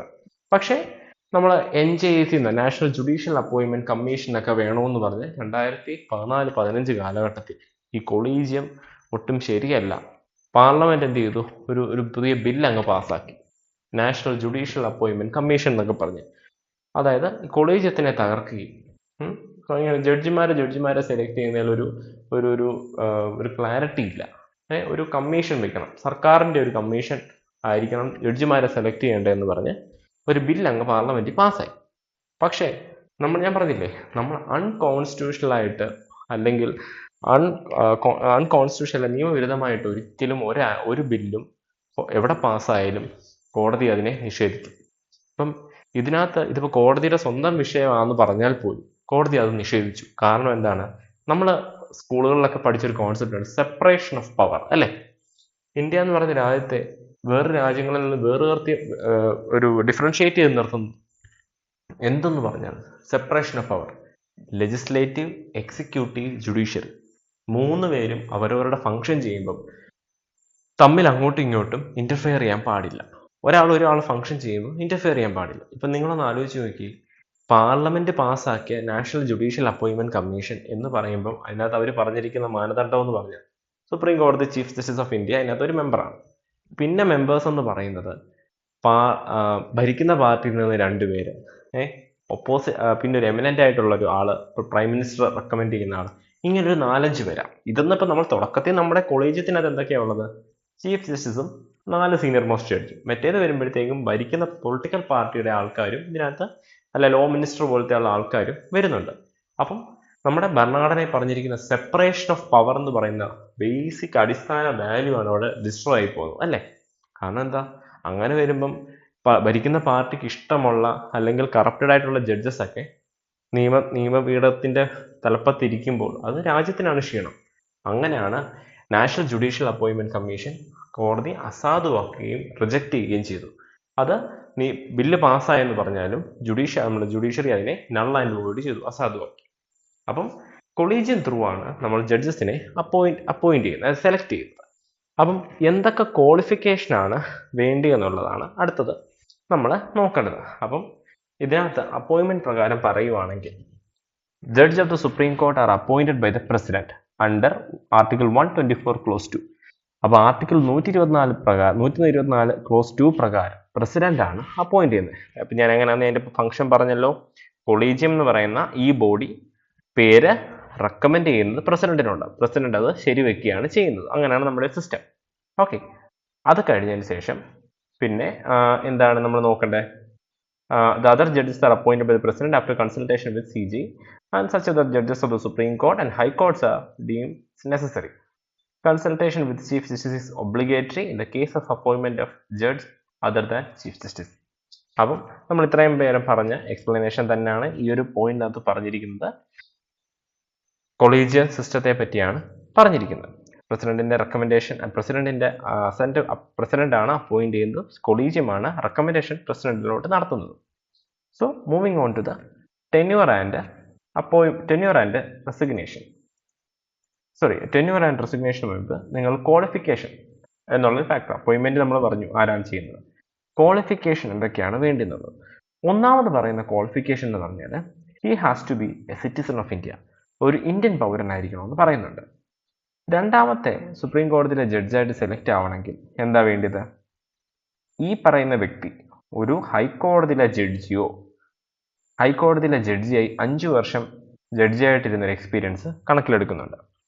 He should have acted as a judge in a high court for 5 years or more പറയുന്നുണ്ട്. മൂന്നാമത് പറയുന്ന ഒരു ക്രൈറ്റീരിയ എന്താണ്? ഈ പറയുന്ന വ്യക്തി ഹൈക്കോടതികളിൽ 10 വർഷത്തിന് മുകളിൽ പ്രാക്ടീസ് ഉള്ള ഒരു അഡ്വക്കേറ്റ് ആയാലും മതി, സുപ്രീം കോടതിയിലെ ജഡ്ജി ആവാൻ അത് മതി. ഏറ്റവും ലാസ്റ്റ് പറയുന്നത് he has to be an eminent jurist ആയിരിക്കും. ജൂറിസ്റ്റ് എന്നുള്ള വാക്കിന് നമ്മളൊരു എക്സ്പ്ലനേഷൻ പറയുകയാണെങ്കിൽ നിയമത്തെ വളരെയധികം നിയമത്തിന് വേണ്ടി രാജ്യത്തിന് വേണ്ടി നിയമത്തിന്റെ വളർച്ചയ്ക്കായിട്ട് സഹായിച്ച, നിയമം അറിയാവുന്ന ഒരു വ്യക്തിയെയാണ് നമ്മൾ ജൂറിസ്റ്റ് എന്ന് പറയുന്നത്.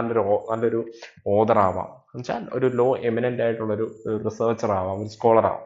ഇതുവരെ നമ്മുടെ ഇന്ത്യൻ ജുഡീഷ്യറിൽ അങ്ങനൊന്നും ആരും വന്നിട്ടില്ല. പക്ഷെ പലപ്പോഴും നമ്മൾ കണ്ടത് 10 വർഷം പ്രാക്ടീസ് ഉള്ള ഹൈക്കോടതിയിലെ അഡ്വക്കേറ്റ്സിനെ സുപ്രീം കോടതി ജഡ്ജസ് ആയിട്ട് അപ്പോയിന്റ് ചെയ്തിട്ടുണ്ട്. ഹൈക്കോടതിയിൽ 5 വർഷത്തോളം ജഡ്ജായിട്ടിരുന്നവരെ അപ്പോയിന്റ് ചെയ്തിട്ടുണ്ട്. ഇതാണ് നമ്മൾ ഇന്ത്യയിൽ കാണുന്ന ഒരു കോമൺ ഒരു രീതി. ഓക്കെ, സോ ഇവരുടെ ടെന്യൂർ എത്ര എന്ന് പറഞ്ഞാൽ 65 വയസ്സ് വരെയാണ് സുപ്രീം കോടതിയിലെ ഒരു ജഡ്ജിയുടെ ടൈം പീരീഡ്. 65 വയസ്സ് വരെ ചീഫ് ജസ്റ്റിസ് ആയിട്ട് ഇരിക്കാം. അതിനുശേഷം അദ്ദേഹം റെസിഗ്നേഷൻ കൊടുത്ത് മാറുകയും പിന്നെ പുറയിലുള്ള ആൾ ഓട്ടോമാറ്റിക്കലി ചീഫ് ജസ്റ്റിസ് ആവുകയും ചെയ്യുകയാണ്. പ്രസിഡന്റിനാണ് ഇവർ റെസിഗ്നേഷൻ കൊടുക്കുന്നത്.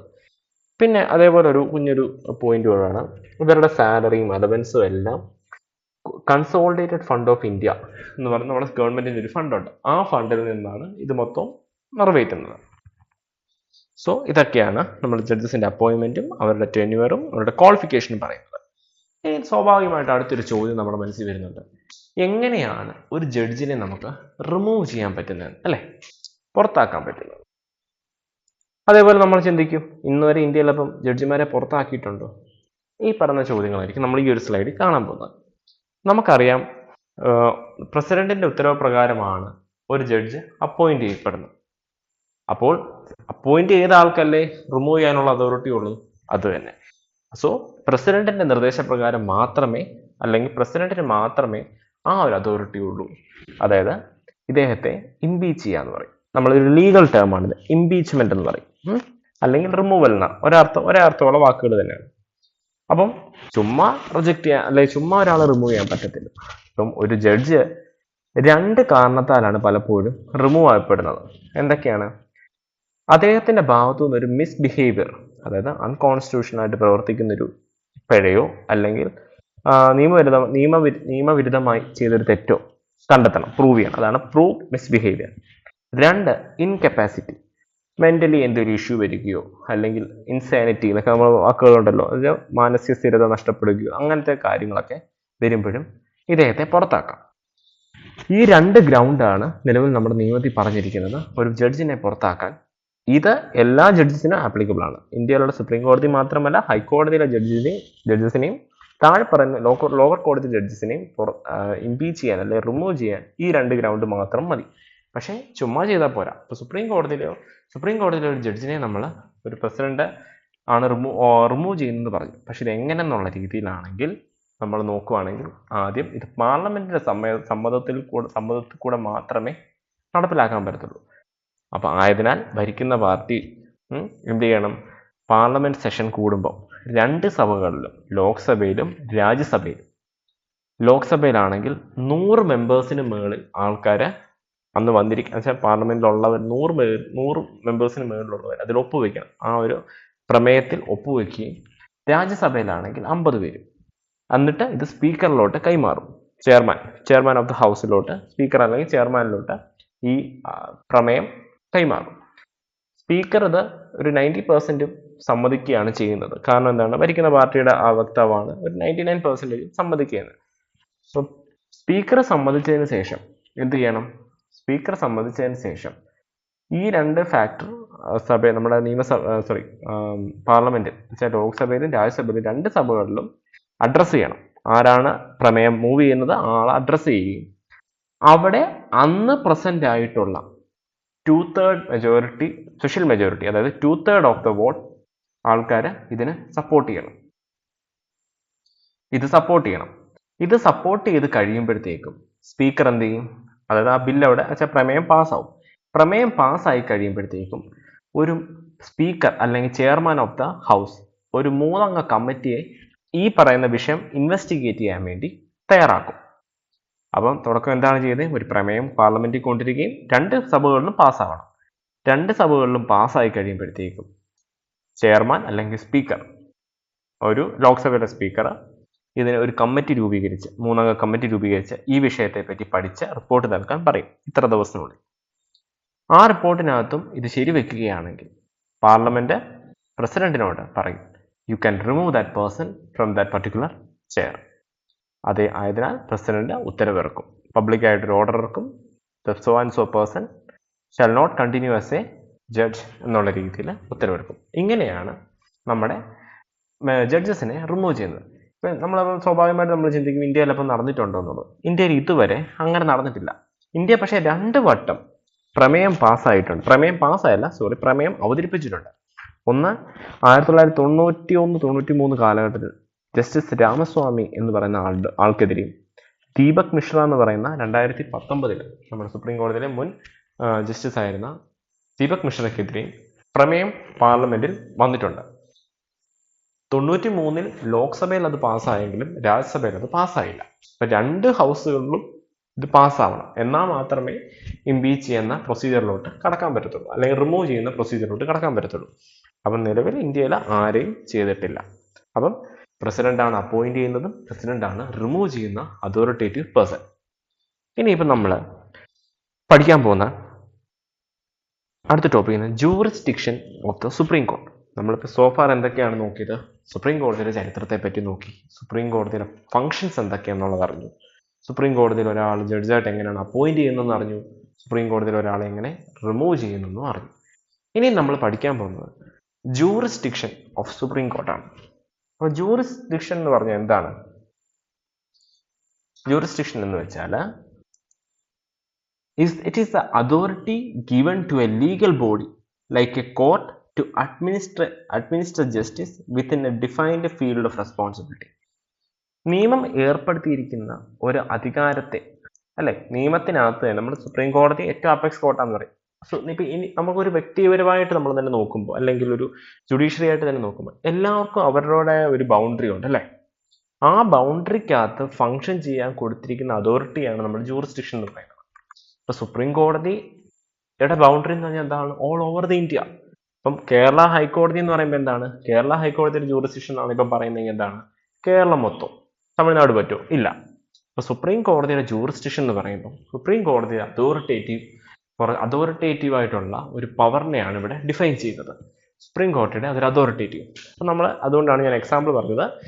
ഇപ്പം കേരള ഹൈക്കോടതിയുടെ ജൂറിസ്ഡിക്ഷൻ എന്ന് പറയുമ്പോൾ കേരളം മൊത്തം ഫുൾ. അപ്പം പത്തനംതിട്ട ജില്ലാ കോടതി എന്ന് പറയുമ്പോൾ ഓരോ കോടതികൾക്കും അവരവരുടെ ജൂറിസ്ഡിക്ഷൻ ഉണ്ട്. അപ്പം കേരള ഹൈക്കോടതിന്റെ ജൂറിസ്ഡിക്ഷൻ കേരളം മൊത്തമാണെങ്കിൽ പത്തനംതിട്ട ജില്ലയുടെ ജൂറിസ്ഡിക്ഷൻ എന്താണ്? പത്തനംതിട്ട ജില്ലയിൽ നടക്കുന്ന എല്ലാ കേസുകളുമാണ് പത്തനംതിട്ട ജില്ലയുടെ ജൂറിസ്ഡിക്ഷൻ. അപ്പം സുപ്രീം കോടതിയുടെ ജൂറിസ്ഡിക്ഷനാണ് നമ്മൾ ഇനി നോക്കാൻ പോകുന്നത്. സുപ്രീം കോടതിക്ക് 4 ജൂറിസ്ഡിക്ഷനാണ് പറയപ്പെടുന്നത്. ഒന്ന് പറയുന്നത് original jurisdiction, 2 appellate jurisdiction, 3 writ jurisdiction, പിന്നെ അഡ്വൈസറി ജൂറിസ്ഡിക്ഷൻ. ഈ 4 ജൂറിസ്ഡിക്ഷനാണ് നമ്മളിനി പഠിക്കാൻ പോകുന്നത്.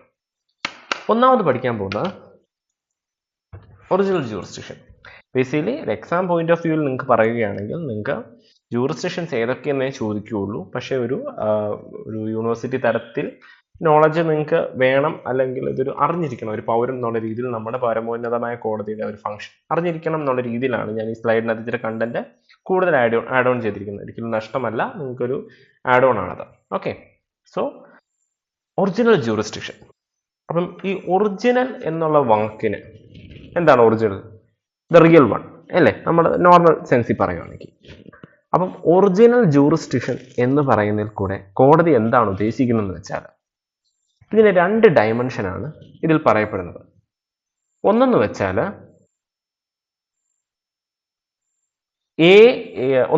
It means that all such cases begin or originate in the supreme കോടതി. സുപ്രീം കോടതിയിൽ ഫ്രഷ് ആയിട്ട് നമ്മൾ ചില കേസുകൾ ഡയറക്റ്റ് ഒരു കോടതികളിലും ഫയൽ ചെയ്യാതെ ഡയറക്റ്റ് സുപ്രീം കോടതിയിലാണ് ഫയൽ ചെയ്യുന്നതെങ്കിൽ അതിനെ നമ്മൾ ഒറിജിനൽ എന്ന് പറയും. ആ പറയുന്ന അതിനെയാണ് ഒറിജിനൽ ജൂറിസ്ഡിക്ഷൻ എന്ന് പറയുന്നത്.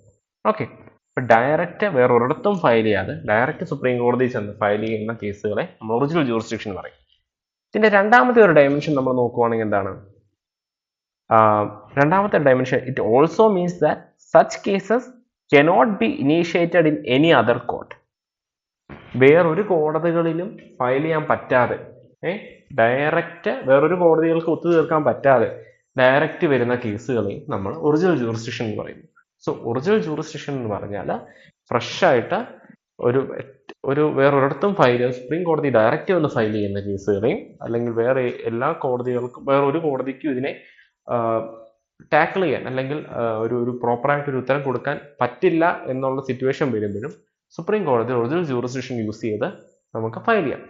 അപ്പം ഞാൻ മുമ്പേ പറഞ്ഞ പോലെ മറ്റു കോടതികൾക്ക് ടാക്കിൾ ചെയ്യാൻ, അല്ലെങ്കിൽ അവർക്ക് അത് അഭിമുഖീകരിക്കാൻ പറ്റില്ല എന്ന് പറയുമ്പം അതെന്താണ് എന്നുള്ളൊരു ചോദ്യം നമ്മുടെ മനസ്സിൽ സ്വാഭാവികമായിട്ട് വരും. അപ്പം ഈ ഒറിജിനൽ ജൂറിസ്ഡിക്ഷൻ ഏതൊക്കെ ടൈപ്പ് കേസസിനകത്താണ് വരുന്നത് എന്നുള്ളത് നമുക്ക് നോക്കാം. ഒന്നാമത് പറയുന്നത് disputes between the government of India on one side and one or more States on the other side. എന്ന് വെച്ചാൽ നമ്മുടെ സർക്കാർ ഏതെങ്കിലും സ്റ്റേറ്റോ തമ്മിലുള്ള വഴക്കുകളാണെങ്കിൽ സുപ്രീം കോടതിക്കാണ് ഈ പറയുന്ന ജൂറിസ്ഡിക്ഷൻ ആ ടൈപ്പുള്ള കേസുകൾ കേൾക്കാനാണ് ഒന്നാമത്തെ കണ്ടീഷൻ പറയുന്നത്. അപ്പോൾ നമുക്കറിയാമല്ലോ, ഇപ്പോൾ സ്റ്റേറ്റുകൾക്ക് അത് പറ്റത്തില്ല. കാരണം ഗവൺമെന്റ് ഓഫ് ഇന്ത്യയും ഏതെങ്കിലും ഒരു സ്റ്റേറ്റും ആയിരിക്കും. ഫോർ എക്സാമ്പിൾ, ഇപ്പോൾ നമ്മൾ ഗവൺമെന്റ് ഓഫ് ഇന്ത്യ കേന്ദ്ര സർക്കാരും കേരള സർക്കാരും തമ്മിലുള്ള കേസാണെങ്കിൽ അത് കേരളത്തിലല്ല ഫയൽ ചെയ്യുന്നത്, അത് ഫയൽ ചെയ്യുന്ന സുപ്രീം കോടതിയാണ്, അതിന്റെ പരമോന്നത കോടതി അത് കേൾക്കും. രണ്ടാമത്തെ പറയുന്ന ഏതൊക്കെയാണ്? ഗവൺമെന്റ് ഓഫ് ഇന്ത്യയും ഒന്നിൽ കൂടുതൽ സ്റ്റേറ്റുകൾ, ചിലപ്പോൾ രണ്ട് സ്റ്റേറ്റുകൾ ഒരുമിച്ച് ഗവൺമെന്റ് ഓഫ് ഇന്ത്യക്കെതിരെയായിരിക്കും. അങ്ങനെ വരുന്ന സാഹചര്യത്തിലും. മൂന്നാമത് പറയുന്നത് disputes between 2 or more States. സംസ്ഥാനങ്ങൾ തമ്മിലുള്ള കേസുകളും സുപ്രീം കോടതിയിലായിരിക്കണം ഫയൽ ചെയ്യേണ്ടത്. അപ്പോൾ ഈ ഒറിജിനൽ ജൂറിസ്ഡിക്ഷൻ ഉണ്ടെന്ന് മനസ്സിലായി ഞാൻ കരുതുന്നു. അപ്പം ഒറിജിനൽ ജൂറിസ്ഡിക്ഷൻ എന്ന് വെച്ചാൽ വേറെ ആർക്കും ഇത് നിയമപരമായിട്ട് സോൾവ് ചെയ്യാൻ പറ്റാത്ത കേസാണെങ്കിൽ, നിയമം നമുക്ക് പ്രത്യേകിച്ച് ഒരു ഡിഫൈൻഡ് രീതിയിൽ പറഞ്ഞിട്ടില്ല ഇങ്ങനത്തെ ചില പർട്ടിക്കുലർ കേസുകൾ എങ്ങനെ ടാക്കിൾ ചെയ്യണമെന്നുള്ളത്, ആ സാഹചര്യങ്ങൾ വളരെ ഫ്രഷ് ആയിട്ട് നമുക്ക് സുപ്രീം കോടതിയിൽ കൊണ്ട് കേസ് ഫയൽ ചെയ്യാൻ പറ്റും. ആ ടൈപ്പ് കേസുകൾ ഫയൽ ചെയ്യാൻ യൂസ് ചെയ്യുന്ന ഒരു അതോറിറ്റേറ്റീവ് പവറിനെയാണ് സുപ്രീം കോടതിയുടെ ഒറിജിനൽ ജൂറിസ്ഡിക്ഷൻ എന്ന് നമ്മൾ പറയുന്നത്. അപ്പം ഏതൊക്കെ സാഹചര്യങ്ങളിലാണെന്നുള്ളത് 3 പോയിന്റ് ആയിട്ട് പറഞ്ഞിട്ടുണ്ട്. കേന്ദ്ര സർക്കാരും ഏതെങ്കിലും സംസ്ഥാനങ്ങളോ, കേന്ദ്ര സർക്കാരും ഒന്നിൽ കൂടുതൽ സംസ്ഥാനങ്ങളോ, അല്ലെങ്കിൽ 2 സംസ്ഥാനങ്ങൾ തമ്മിലുള്ള വഴക്കുകളാണ് ഇതിനകത്ത് നമ്മൾ ഡീൽ ചെയ്യുന്നത്. രണ്ടാമത് പറയുന്നത് അപ്പലറ്റ് ജൂറിസ്ഡിക്ഷൻ എന്ന് പറയുന്നത്. ആ വാക്കിൽ തന്നെ ഉണ്ട് അപ്പീൽ, അല്ലേ? അപ്പലറ്റ് എന്ന് പറഞ്ഞാൽ അപ്പീൽ. നമുക്ക് അറിയാം, നമ്മൾ ചെറുപ്പം മുതൽ നമ്മൾ ഈ ദൃശ്യമാധ്യമങ്ങളിലൂടെയും വാർത്തകളിലൂടെയും എല്ലാം കേൾക്കുന്ന ഒരു വാക്കാണ് അപ്പീൽ. നമുക്ക് ഒരു കീഴ്ക്കോടതിയുടെ ഒരു വിധിയിൽ നമ്മൾ സാറ്റിസ്ഫൈഡ് അല്ലെങ്കിൽ നമുക്ക് അതിന് അപ്പീൽ പോകാം, അല്ലേ? ഇപ്പം നമ്മൾ ഹൈറാർക്കി പറഞ്ഞല്ലോ, മുൻസിഫ് കോടതി എന്ന് കേട്ടു. ഇപ്പം മുൻസിഫ് കോടതി നിങ്ങളൊരു കേസ് ഫയൽ ചെയ്തു, അത് നിങ്ങൾക്ക് തോറ്റു. മുൻസിഫ് കോടതി നിങ്ങൾ കേസ് ഫയൽ ചെയ്ത് തോറ്റിയാൽ നിങ്ങൾ എങ്ങോട്ടാണ് പോകേണ്ടത്? ജില്ലാ കോടതിയിലാണ് അപ്പീൽ പോകുന്നത്. ഓക്കെ, ജില്ലാ കോടതിയിൽ അപ്പീൽ പോകും, അവിടെയും നിങ്ങൾ തോറ്റു. ഹൈക്കോടതിയിലോട്ട് പോകും. ഹൈക്കോടതിയിൽ പോയി നിങ്ങൾക്ക് ന്യായമായ വിധി അല്ല കിട്ടുന്നതെങ്കിൽ സുപ്രീം കോടതിയിലോട്ടല്ലേ പോകുന്നത്? അതാണ് ഈ അപ്പീൽ പോകുന്ന ഒരു ജൂറിസ്ഡിക്ഷനും സുപ്രീം കോടതിക്കുണ്ട്. സുപ്രീം കോടതി അതിനെ അക്സെപ്റ്റ് ചെയ്യും. അപ്പലറ്റ് ജൂറിസ്ഡിക്ഷൻ എന്ന് പറയുമ്പോഴും അതാണ് ഉദ്ദേശിക്കുന്നത്. Cases can be appealed. സുപ്രീം കോടതിക്ക് അപ്പീൽ വരുന്ന കേസ് കേൾക്കാനുള്ള ഒരു അതോറിറ്റേറ്റീവ് പവറും ഉണ്ട്. അപ്പോൾ ഏതൊക്കെ ടൈപ്പാണ് appeal? In constitutional matters, civil matters, criminal matters, special leave applications. അപ്പം ഈ പറയുന്ന 4 കണ്ടീഷനിലുമാണ് അപ്പീൽ ചെയ്യാനുള്ള അതോറിറ്റേറ്റീവ് പവർ ഉള്ളത്. സോ അടുത്ത ജൂറിസ്ഡിക്ഷനാണ് റിട്ട് ജൂറിസ്ഡിക്ഷൻ. നിങ്ങൾ പലരും കേട്ടിട്ടുണ്ടാകും റിട്ട് ജൂറിസ്ഡിക്ഷനെ പറ്റി. വാർത്തകളിലൊക്കെ സ്ഥിരം നമ്മൾ കേൾക്കുന്നൊരു റിട്ട് പുറപ്പെടുവിച്ചു എന്ന് പറയുന്നത്. സുപ്രീം കോടതിക്കും ഹൈക്കോടതികൾക്കും ഉള്ള ഒരു സ്പെഷ്യൽ ജൂറിസ്ഡിക്ഷനാണ് റിട്ട് ജൂറിസ്ഡിക്ഷൻ. ഓക്കെ, അപ്പം ഹൈക്കോടതിയുടെ നമ്മുടെ അടുത്ത ക്ലാസ്സിലാണ് ഹൈക്കോടതിയെ പറ്റി നമ്മൾ ഡീറ്റെയിൽ ആയിട്ട് നോക്കുന്നത്. ഇന്ന് സുപ്രീം കോടതിയെ പറ്റി ആയതുകൊണ്ട് സുപ്രീം കോടതിയുടെ മാത്രമായിരിക്കും പറയപ്പെടുന്നത്. നമുക്ക് ഭരണഘടനാ പ്രകാരം നമുക്കറിയാം, ഭരണഘടനയിൽ നമുക്ക് 6 ഫണ്ടമെന്റൽ റൈറ്റ്സ് ആണ് തന്നിരിക്കുന്നത്, അല്ലേ? ഒന്ന് ജസ്റ്റ് റീകളക്ട് ചെയ്ത് നോക്കി, ഏതൊക്കെയായിരിക്കും എന്ന്. ഫ്രീഡം ഉണ്ട്, ഇക്വാലിറ്റി ഉണ്ട്, കോൺസ്റ്റിറ്റ്യൂഷണൽ റെമഡീസ് ഉണ്ട്, അല്ലേ? ഫ്രീഡം ടു റിലീജിയൻ ഉണ്ട്, എഡ്യൂക്കേഷണൽ റൈറ്റ്സ് ഉണ്ട്, ഇങ്ങനെ ധാരാളം ഉണ്ട്. നമുക്ക് ഏറ്റവും അവസാനം പറയുന്ന ഫണ്ടമെന്റൽ റൈറ്റ് ആണ് റൈറ്റ് ടു കോൺസ്റ്റിറ്റ്യൂഷണൽ റെമഡീസ് എന്ന് പറയുന്നത്, അല്ലേ? ഈ കോൺസ്റ്റിറ്റ്യൂഷണൽ റെമഡീസിനകത്ത് പറയുന്ന ഒരു അടിസ്ഥാന ഘടകമാണ് ഇത് റിട്ട് ജൂറിസ്ഡിക്ഷന് സഹായമാക്കുന്നത്. റിട്ട് എന്ന് പറഞ്ഞാൽ വേറൊന്നുമല്ല, നമ്മുടെ ഭരണഘടന, നമ്മുടെ ഫണ്ടമെന്റൽ റൈറ്റ് വയലേറ്റ് ചെയ്യുമ്പം നമ്മൾ കോടതി ഫയൽ ചെയ്യുന്ന കേസുകളെയാണ് നമ്മൾ റിട്ട് എന്ന് പറയുന്നത്. മനസ്സിലായല്ലോ? അപ്പം റിട്ട് ജൂറിസ്ഡിക്ഷൻ എത്ര തരത്തിലുള്ളതാണെന്നാണ് നമ്മൾ നോക്കുന്നത്. നമ്മുടെ ഭരണഘടനാ പ്രകാരം നമ്മുടെ മൗലിക അവകാശങ്ങൾ, ഫണ്ടമെന്റൽ റൈറ്റ്സ് വയലേറ്റ് ചെയ്യുമ്പോൾ ഫയൽ ചെയ്യുന്നതിനെയാണ് നമ്മൾ റിട്ട് ജൂറിസ്ഡിക്ഷൻ എന്ന് പറയുന്നത്. അപ്പോൾ സുപ്രീം കോടതിയിൽ 5 ടൈപ്പ് റിട്ടുകൾ നമുക്ക് ഫയൽ ചെയ്യാം.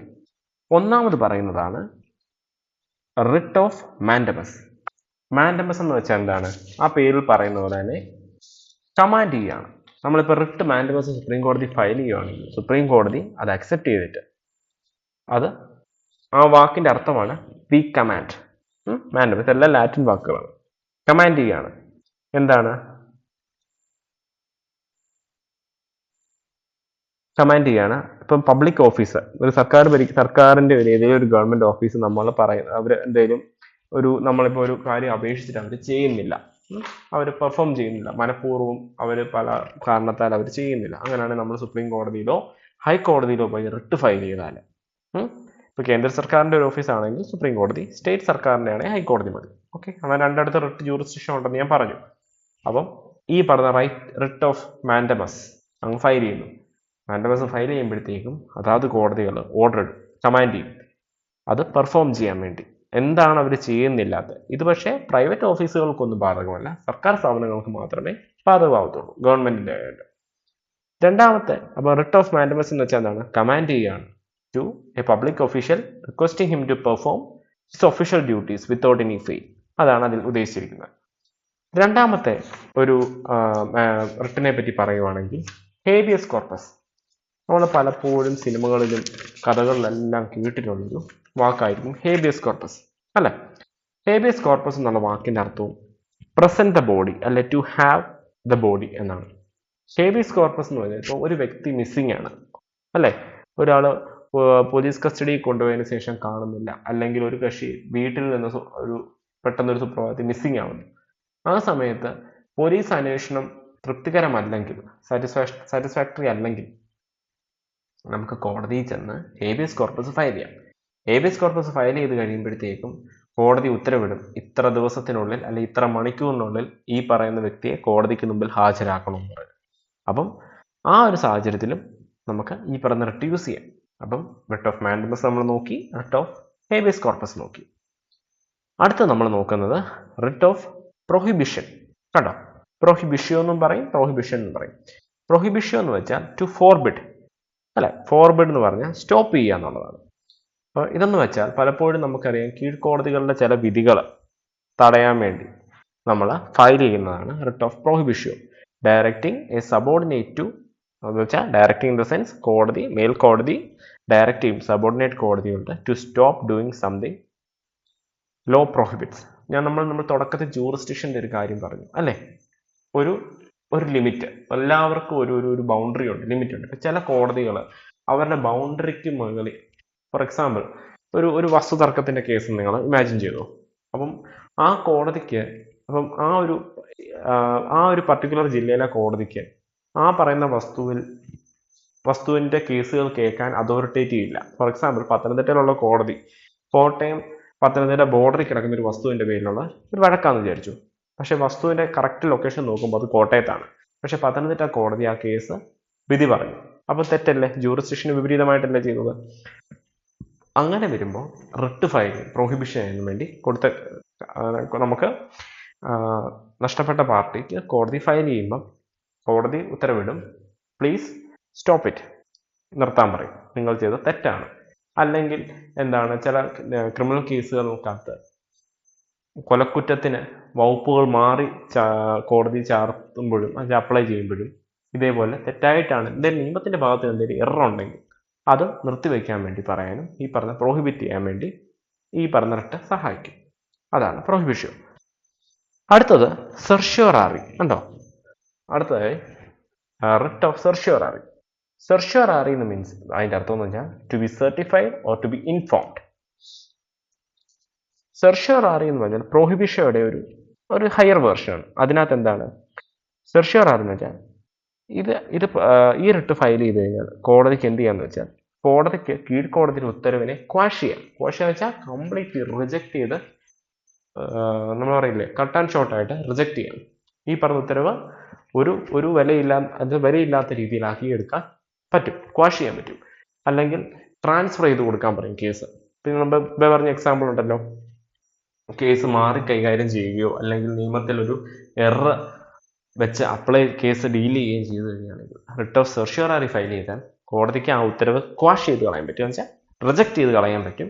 അല്ലെങ്കിൽ കോടതി ഇപ്പം അതിർത്തി മാറി കേസുകൾ ഫയൽ ചെയ്ത് ജൂറിസ്ഡിക്ഷൻ അപ്ലൈ ചെയ്യുകയാണെങ്കിൽ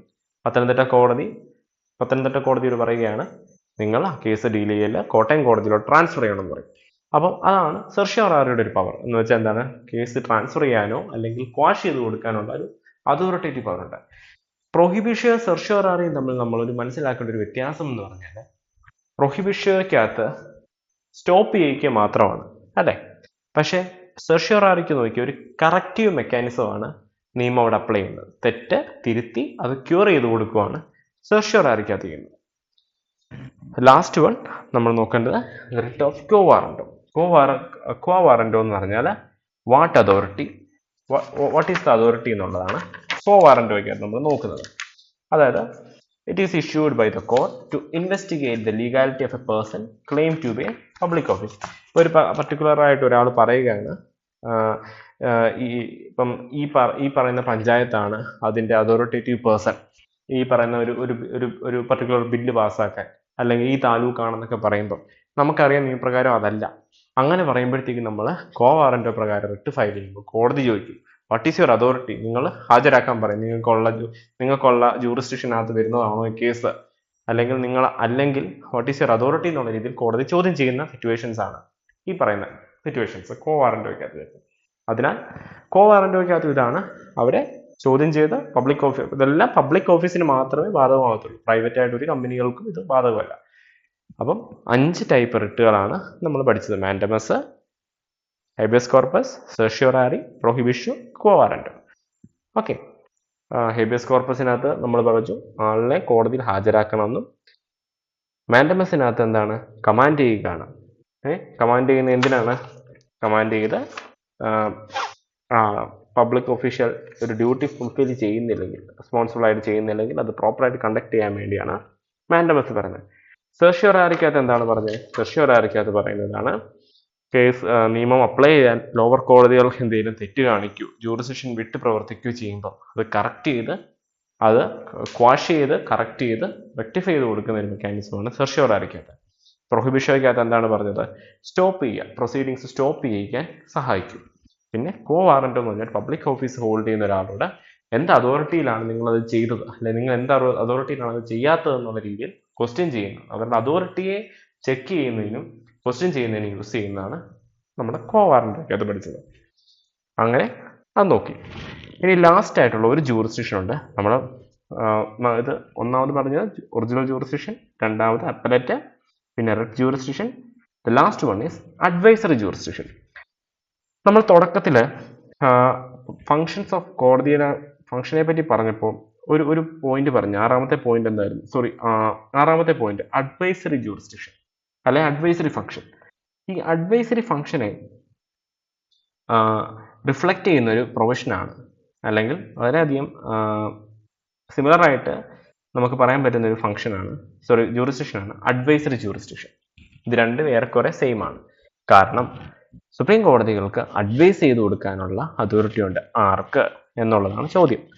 ആർട്ടിക്കിൾ 143 പ്രകാരം പ്രസിഡന്റിന് ചില പ്രത്യേക സാഹചര്യങ്ങളിൽ സുപ്രീം കോടതിയുടെ അഡ്വൈസ് സ്വീകരിക്കാനുള്ള ഒരു പവറുണ്ട്, അല്ലെങ്കിൽ ഒരു പ്രൊവിഷനുണ്ട്. അതിനെയാണ് ആ ഒരു ഫംഗ്ഷൻ അവർ അപ്ലൈ ചെയ്യുമ്പോൾ, പ്രസിഡന്റ് അപ്ലൈ ചെയ്യുമ്പോഴാണ് നമ്മൾ ഈ അഡ്വൈസറി ജൂറിസ്ഡിക്ഷൻ പ്രകാരമാണ് അപ്ലൈ ചെയ്യുന്നത്. അപ്പം ഏതൊക്കെ സാഹചര്യങ്ങളിലാണ് അഡ്വൈസറി ജൂറിസ്ഡിക്ഷൻ അപ്ലൈ ചെയ്യുന്നതാണ് 143 പറയുന്നത്. ഒന്നാമത്തെ കണ്ടീഷൻ പറയുകയാണെങ്കിൽ on any question of law or fact of public importance which has arisen or which is likely to arise എന്ന് പറയുന്നത്. അതായത് ഒരു ക്വസ്റ്റ്യൻ ഓഫ് ലോയോ ഫാക്റ്റോ ഉള്ളപ്പോഴാണ് ഒന്ന് പ്രസിഡന്റിന് ഈ പറയുന്ന അഡ്വൈസറി ജൂറിസ്ഡിക്ഷൻ അപ്ലൈ ചെയ്യാൻ പറ്റും. കാരണം നമ്മൾ തുടക്കത്തിൽ പറഞ്ഞു, പാർലമെന്റിൽ ഒരു ബില്ല് പാസ്സായി കഴിയുമ്പോൾ ആരൊപ്പ് വെച്ചാൽ മാത്രം അത് നിയമമാവുന്നത്? പ്രസിഡന്റ്. പ്രസിഡന്റ് ചുമ്മാ പഠിക്കാതല്ലല്ലോ അപ്ലൈ ചെയ്യുന്നത്, ഇതെല്ലാം മൈൻഡ് അപ്ലൈ ചെയ്ത് പഠിച്ച് അഡ്വൈസുകളെല്ലാം അദ്ദേഹത്തിന്റെ മിനിസ്റ്റേഴ്സിന്റെയും അദ്ദേഹത്തിന്റെ സെക്രട്ടറിമാരുടെ എല്ലാം നേടിയതിനു ശേഷം മാത്രമേ അത് ശരിവെക്കത്തുള്ളൂ. അപ്പം ഒരു ബില്ല് വന്നു, ഒരു നിയമം വന്നപ്പം അത് ഒപ്പുവെക്കുന്നതിന് മുമ്പ് അവർക്കൊരു സംശയം തോന്നി. ആ സംശയത്തിനകത്ത് ഒരു ക്വസ്റ്റ്യൻ ഓഫ് ലോയോ ഫാക്റ്റോ എന്നൊരു സംഭവമുണ്ട്. അപ്പം നമ്മൾ വിചാരിക്കും എന്താണ് ഈ ക്വസ്റ്റ്യൻ ഓഫ് ലോയും ഫാക്റ്റും? ക്വസ്റ്റ്യൻ ഓഫ് ലോ എന്ന് പറഞ്ഞാൽ നിങ്ങൾ ആ ഒരു ഡെഫിനേഷൻ താഴെ ഒരു മീനിങ്ങിന്റെ സൈഡ് നോക്കി. ക്വസ്റ്റ്യൻ ഓഫ് ലോ എന്ന് വെച്ചാൽ question concerning a rule or legal effect or consequence of an event or circumstance usually determined by a court or judge. എന്തെങ്കിലും നിയമപരമായിട്ടുള്ള സംശയത്തിനെയാണ് ക്വസ്റ്റ്യൻ ഓഫ് ലോ എന്ന് പറയുന്നത്. ഓൾറെഡി ഒരു പുതിയ നിയമമായിരിക്കുമല്ലോ വരുന്നത്, അല്ലേ? പാർലമെന്റിൽ ഇപ്പോൾ ഒരു ബില്ല് പാസ്സാവുന്നു, ഒരു പുതിയ നിയമം വരുന്നു, നിലവിലുള്ള നിയമമല്ല. അപ്പോൾ പുതിയൊരു നിയമം വരുന്നു. അപ്പം പ്രസിഡന്റിന് ഒരു സംശയമുണ്ട്, ഭരണഘടന വിരുദ്ധമാണോ, അത് ഇങ്ങനൊരു നിയമം പാസ്സാക്കിയാൽ സൊസൈറ്റിക്ക് അല്ലെങ്കിൽ നാളെ ജനങ്ങൾക്ക് ബുദ്ധിമുട്ടാവും, അങ്ങനെ കുറെ കൺഫ്യൂഷൻസ് ഒക്കെ വരുവാണെങ്കിൽ, അല്ലെങ്കിൽ ഈ പറയുന്ന നിയമത്തിലൊരു വ്യക്തത കുറവുണ്ടെങ്കിൽ സുപ്രീം കോടതിയോട് അഡ്വൈസ് ചോദിക്കാം. നിങ്ങളൊന്ന് നോക്കിക്കേ, ചീഫ് ജസ്റ്റിസ് ഒന്ന് നോക്കി, ഇതിനകത്ത് എന്തെങ്കിലും പോരായ്മകളുണ്ടോ, ഞാനിത് ശരിവെക്കുന്നതിൽ നാളെ പ്രശ്നത്തിലെത്തിക്കൂ എന്നുള്ള രീതിയിൽ ഈ പറയുന്ന അഡ്വൈസറി ജൂറിസ്ഡിക്ഷൻ യൂസ് ചെയ്ത് പ്രസിഡന്റിന് അഡ്വൈസ് സ്വീകരിക്കുക. രണ്ടാമത് പറയുന്ന ഒരു കണ്ടീഷൻ എന്ന് പറഞ്ഞാൽ എന്താണ്? ഒന്നാമത് പറഞ്ഞു, രണ്ടാമത്തെ ഇതാണ് on any dispute arising out of any pre-constitution treaty, agreement, covenant, engagement, സനദ് or other similar instruments. ഒന്നാമത്തെ condition question of law of act സംശയം വരുമ്പോൾ ചോദിക്കും. രണ്ടാമത് പറയുന്ന ഒരു ക്ലോസ് എന്ന് പറഞ്ഞാൽ പ്രീ കോൺസ്റ്റിറ്റ്യൂഷണലായിട്ട് നിലനിന്ന ഏതെങ്കിലും ട്രീറ്റുകളെ പറ്റി, അതായത് ഭരണഘടന വരുന്നതിന് മുമ്പ് നിലനിന്ന ഏതെങ്കിലും കരാറുകളെ പറ്റിയോ വ്യവസ്ഥകളെ പറ്റിയോ ആണ് സംശയമെങ്കിൽ പ്രസിഡന്റിന് സീക്ക് ചെയ്യാം. അപ്പൊ നമ്മൾ നോക്കുവാണെങ്കിൽ ഇപ്പം മുല്ലപ്പെരിയാറിന്റെ ഒക്കെ ഒരു കേസ് നോക്കി, മുല്ലപ്പെരിയാർ പറയാൻ പറ്റില്ല. ഇപ്പം ഫോർ എക്സാമ്പിൾ ഒരു ഫോറിൻ ഗവൺമെന്റ്, മുല്ലപ്പെരിയാർ തെറ്റാണ്, ഒരു ഫോറിൻ ഗവൺമെന്റ് ഒരു ഇന്ത്യയായിട്ട് ഒരു കരാറ് 1947 മുമ്പ് പ്രീ കോൺസ്റ്റിറ്റ്യൂഷൻ എന്ന് വെച്ചാൽ കോൺസ്റ്റിറ്റ്യൂഷൻ വരുന്നതിന് മുമ്പ് 1950 മുമ്പുള്ള വരികയും അതിപ്പോഴും അതിന്റെ വിഷയങ്ങൾ നടക്കുകയാണ്, രാജ്യം അഭിമുഖീകരിക്കുന്ന ഒരു വിഷയമായിട്ട് തന്നെ കരുതുക. അങ്ങനത്തെ സാഹചര്യങ്ങൾ വരുമ്പം പ്രസിഡന്റിന് സുപ്രീം കോടതിയുടെ അഡ്വൈസ് സീക്ക് ചെയ്യാം. എന്താണ് ഞങ്ങൾ സ്റ്റെപ്പ് ചെയ്യേണ്ടത്? കാരണം നിയമത്തിന്റെ ഏറ്റവും പരമോന്നത കോടതി എന്നുള്ള രീതിയിൽ അവരാണ് അഡ്വൈസ് കൊടുക്കേണ്ടത്. ഇത് നമ്മൾ എന്ത് സ്റ്റെപ്പാണ് എടുക്കേണ്ടതെന്നും എന്ത് ചെയ്യലെന്നും ചെയ്യണമെന്നുള്ള രീതിയിൽ. കാരണം അങ്ങനത്തെയൊക്കെ വലിയ ഇന്റർനാഷണൽ പ്രശ്നങ്ങൾ വരുമ്പോൾ നമ്മൾ എവിടെയാണ് ഫയൽ ചെയ്യുന്നത്? ഇന്റർനാഷണൽ കോർട്ട് ഓഫ് ജസ്റ്റിസ് അല്ലേ? അപ്പം അങ്ങനത്തെ കോടതികളിലൊക്കെ വരുമ്പോൾ സുപ്രീം കോടതിയുടെ അഡ്വൈസ് പ്രകാരം മാത്രമായിരിക്കും രാജ്യം മുമ്പിലോട്ട് നീങ്ങുന്നത്. അപ്പം ഇതാണ് the last and final advisory jurisdiction. അതേപോലെ സനദ് എന്നുള്ള വാക്കിന്റെ അർത്ഥം ഞാൻ കൊടുത്തിട്ടുണ്ട്. അതായത് പഴയ ഗവൺമെന്റ് ചാർട്ടറുകളോ എന്തെങ്കിലും ഡീഡുകൾ, അതായത് മുദ്രപത്രങ്ങളോ കാര്യങ്ങൾ പ്രീ കോൺസ്റ്റിറ്റ്യൂഷനിലായിട്ട് മുമ്പ് വന്നിരുന്ന അങ്ങനത്തെ ഈ പത്രങ്ങളോ കാര്യങ്ങളൊക്കെയാണ് സനദെന്നും പറയും. അപ്പം ഇതൊക്കെയാണ് നമ്മുടെ സുപ്രീം കോടതിയുടെ ജൂറിസ്ഡിക്ഷൻസ്. സോ ഇന്ന് നമ്മൾ നോക്കിയത് എന്ന് വെച്ചാൽ സുപ്രീം കോടതി എന്തെന്ന് നോക്കി, സുപ്രീം കോടതിയുടെ ഒരു ചരിത്രം, സുപ്രീം കോടതിയുടെ പവേഴ്സ്, കോൺസ്റ്റിറ്റ്യൂഷണൽ പ്രൊവിഷൻസ്, പിന്നെ ഫങ്ഷൻസ് എന്തെന്നും, ഇന്ത്യയിലെ ഒരു കോർട്ട് സ്ട്രക്ചറിന്റെ ഒരു ഹയറാർക്കി എന്തെന്നും, നിലവിൽ എങ്ങനെയാണ് ഇന്ത്യൻ കോർട്ട് സ്ട്രക്ചറിന്റെ ഹയറാർക്കി പോകുന്നതെന്നും, സുപ്രീം കോടതിയുടെ ഒരു സ്ട്രക്ചർ എങ്ങനെയാണ്, ആരൊക്കെ എത്ര ജഡ്ജസ് ആവണം, ആരാണ് ഇതിനെ അപ്പോയിന്റ് ചെയ്യുന്നതും ഉള്ളതെല്ലാം, പിന്നെ ജഡ്ജസിനെ അപ്പോയിന്റ് ചെയ്യുന്നതും റിമൂവ് ചെയ്യുന്നതും ആ ക്വാളിഫിക്കേഷൻസ് എന്തെന്നുള്ളതും നോക്കി. അതിനുശേഷം ഏറ്റവും ഇമ്പോർട്ടൻ്റ് ആയ ജൂറിസ്ഡിക്ഷൻസ്, അവരുടെ ഒരു ബൗണ്ടറി അല്ലെങ്കിൽ അവരുടെ അതോറിറ്റേറ്റീവ് എവിടെ എന്തൊക്കെ രീതിയിലാണ് അപ്ലൈ ചെയ്യുന്നത്. ഒറിജിനൽ ജൂറിസ്ഡിക്ഷൻ പഠിച്ചു, അപ്പലേറ്റ് പഠിച്ചു, ബ്രെഡ് ജൂറിസ്ഡിക്ഷൻ നമ്മൾ നോക്കി, ലാസ്റ്റ് വൺ അഡ്വൈസറി ജൂറിസ്ഡിക്ഷൻ. ഇതൊക്കെയാണ് നമ്മുടെ സുപ്രീം കോടതിയെ പറ്റി ഇന്ന് കംപ്ലീറ്റ് ചെയ്തിരിക്കുന്നത്. ഓക്കെ, സോ അടുത്ത ക്ലാസ്സിൽ നമ്മൾ നോക്കുന്നത് ഹൈക്കോടതികളെ പറ്റിയായിരിക്കും. ഇന്ത്യയിലെ ഹൈക്കോടതികൾക്കും ഈ പറയുന്ന പോലെ കുറച്ച് ഫങ്ഷൻസ് എല്ലാം സെയിം ആണ്, ജൂറിസ്ഡിക്ഷൻസ് ഉണ്ട്. ഇപ്പം സുപ്രീം കോടതിയുടെ ജൂറിസ്ഡിക്ഷൻ എന്ന് പറയുന്ന പോലെ ഹൈക്കോടതിക്കും കുറച്ച് സ്പെസിഫൈഡ് ജൂറിസ്ഡിക്ഷൻസ് ഉണ്ട്, ഏറെക്കുറെ സെയിം ആണ്. അതും കവർ ചെയ്ത് നമ്മൾ മോസ്റ്റ് പ്രോബബ്ലി നെക്സ്റ്റ് ക്ലാസ് കൊണ്ട് ജുഡീഷ്യറിയുടെ പോർഷൻ കംപ്ലീറ്റ് ചെയ്യും. സോ ദാറ്റ് വിൽ ബി നമ്മുടെ ഒരു ഫസ്റ്റ് യൂണിറ്റ്, CUT-യുടെ ഒരു ഫസ്റ്റ് യൂണിറ്റിന്റെ ഒരു പോർഷൻ നമ്മൾ നല്ല രീതിയിൽ കംപ്ലീറ്റ് ചെയ്തെന്ന് വിശ്വസിക്കുന്നു. ഓക്കെ, സോ ഡൗട്ടുകൾ ഉണ്ടെങ്കിൽ നിങ്ങൾ മെസ്സേജ് അയയ്ക്കുക, പേഴ്സണലി മെസ്സേജ് അയച്ചാൽ അത് റെക്ടിഫൈ ചെയ്ത് തരുന്നതായിരിക്കും. അപ്പം all the best, thank you.